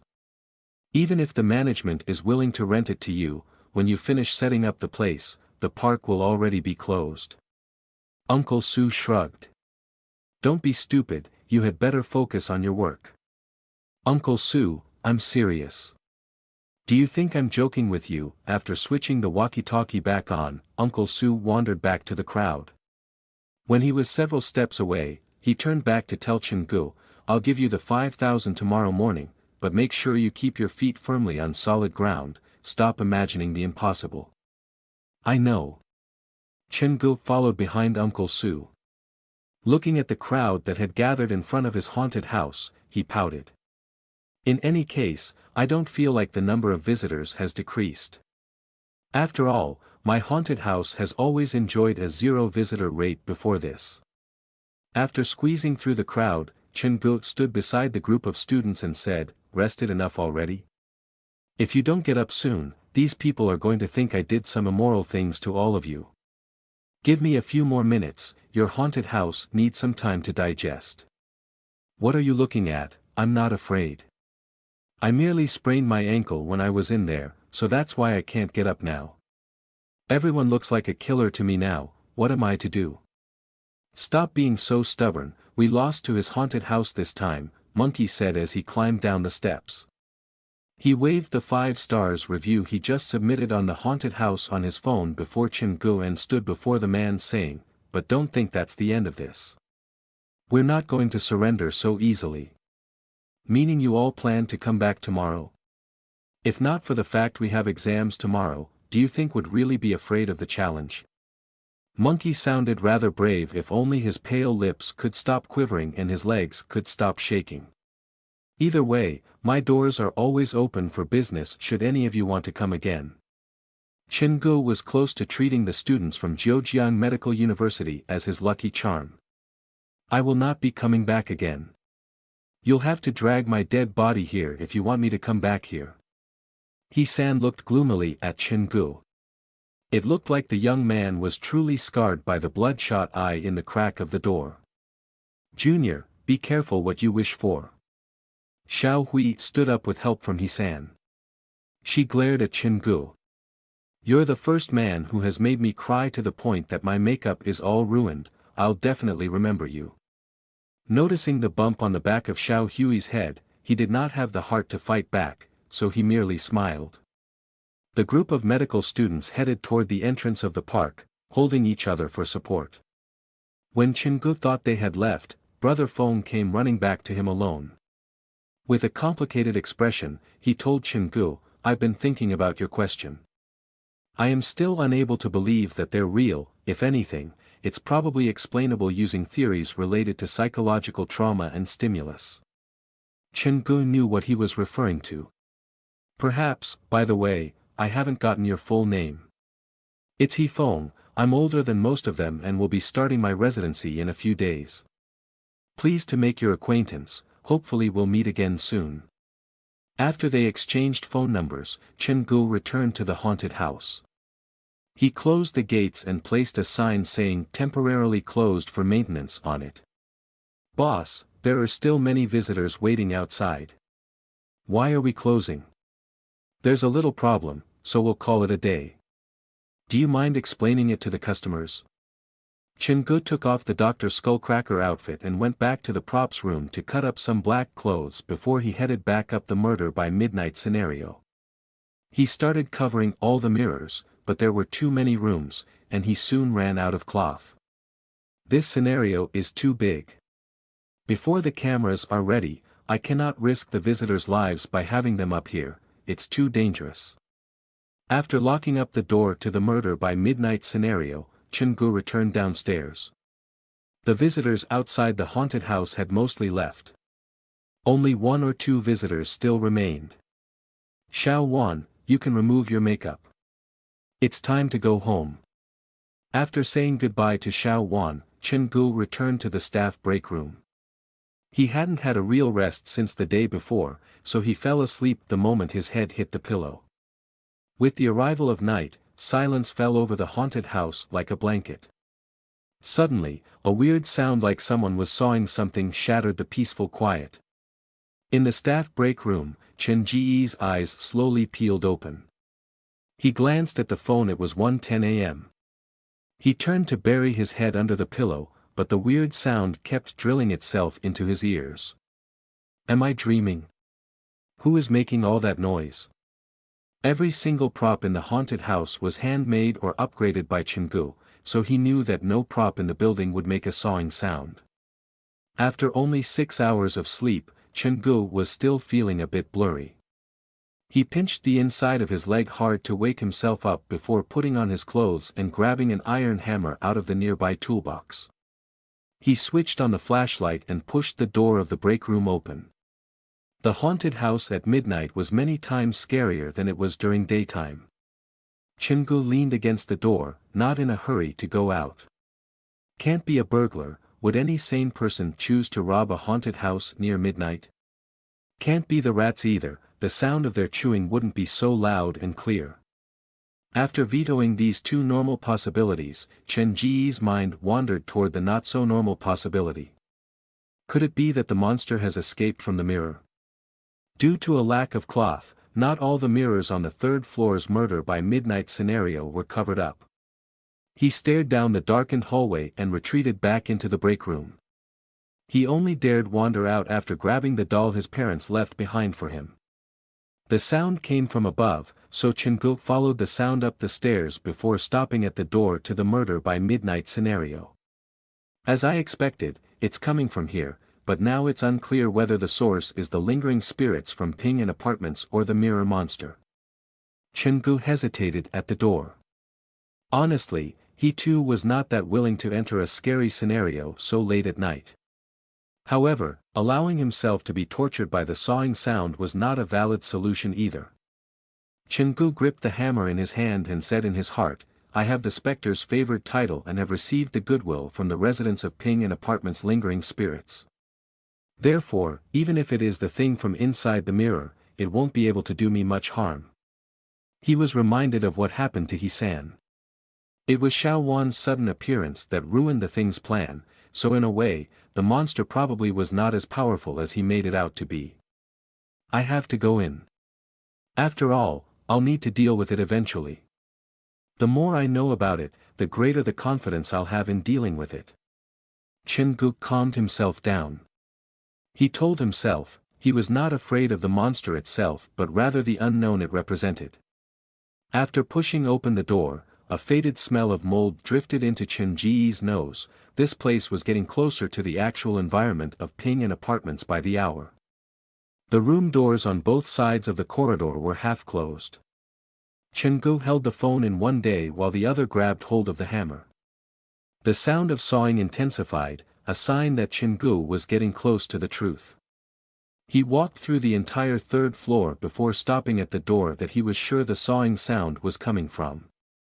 The room door was closed, and as Chingu placed his palm over the doorknob, the icy feeling of steel jolted him awake. His muscles tensed as he shoved the door open. Who's in here? Chingu yelled as he dashed into the room with the iron hammer raised high. He saw a well-built dark shadow half-squatting inside the toilet. It looked suspiciously like He-fong. The black shadow did not expect the interruption. It dropped what it was holding and jumped inside the mirror and disappeared. Stop right there. Chingu screamed as he waved the hammer. It only made contact with air. The toilet was now empty, like everything that he had just seen was an illusion. That shadow can't be Hifeng.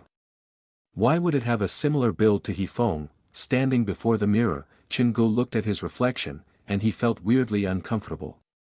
This monster is mimicking Hifeng, but why would it do that? The appearance of the black shadow brought many questions, but it also answered two for Chingu. 1. The mirror monster had now gained the ability to leave the mirror. 2. It could morph into the person who once looked inside the mirror. This thing is more dangerous than I thought. The sawing sound that echoed through the building had finally stopped. Chingu squatted down to examine what the black shadow had dropped earlier. 4 ragdolls and several sharp mirror pieces were littered on the rough-hewn cement floor. Chingu held the dolls in his palms. The dolls that represented the mother and 2 sisters were fine, other than the normal dust and mud that covered their bodies. However, the doll that represented the father had its neck almost sawn off, and there were cuts all over its body. Why is the father doll the only one that's injured? However, Chingu soon realized why. The father doll helped Hifeng escape from the monster's clutches, so this was an act of vengeance. It seems like the 4 lingering spirits aren't strong enough to stop the monster inside the mirror, so they could only allow themselves to be bullied by it. Chingu had no idea about the situation of the other world, so he could only come up with the explanation from all his previous observations. The victims have no attack methods other than scaring people. The mirror monster is at least 1 level higher than the lingering spirits of the victims, but it runs whenever it is around humans. This means that the monster's physical combat ability is rather weak as well. Its main method of attack is psychological, manipulating people's internal weakness to create an illusion and then take control of them. Combining Hisan and Hifeng's experience as well as what happened earlier, Chingu came up with this hypothesis. The mirror monster was troublesome, but if Chingu could face it in person, then most of its power would be void. Therefore, if Chingu managed to lure the monster out of the protection of the mirror, everything would be easy. I need to figure out a plan. If possible, I wish to take care of it tonight so that I'll be able to use this scenario tomorrow.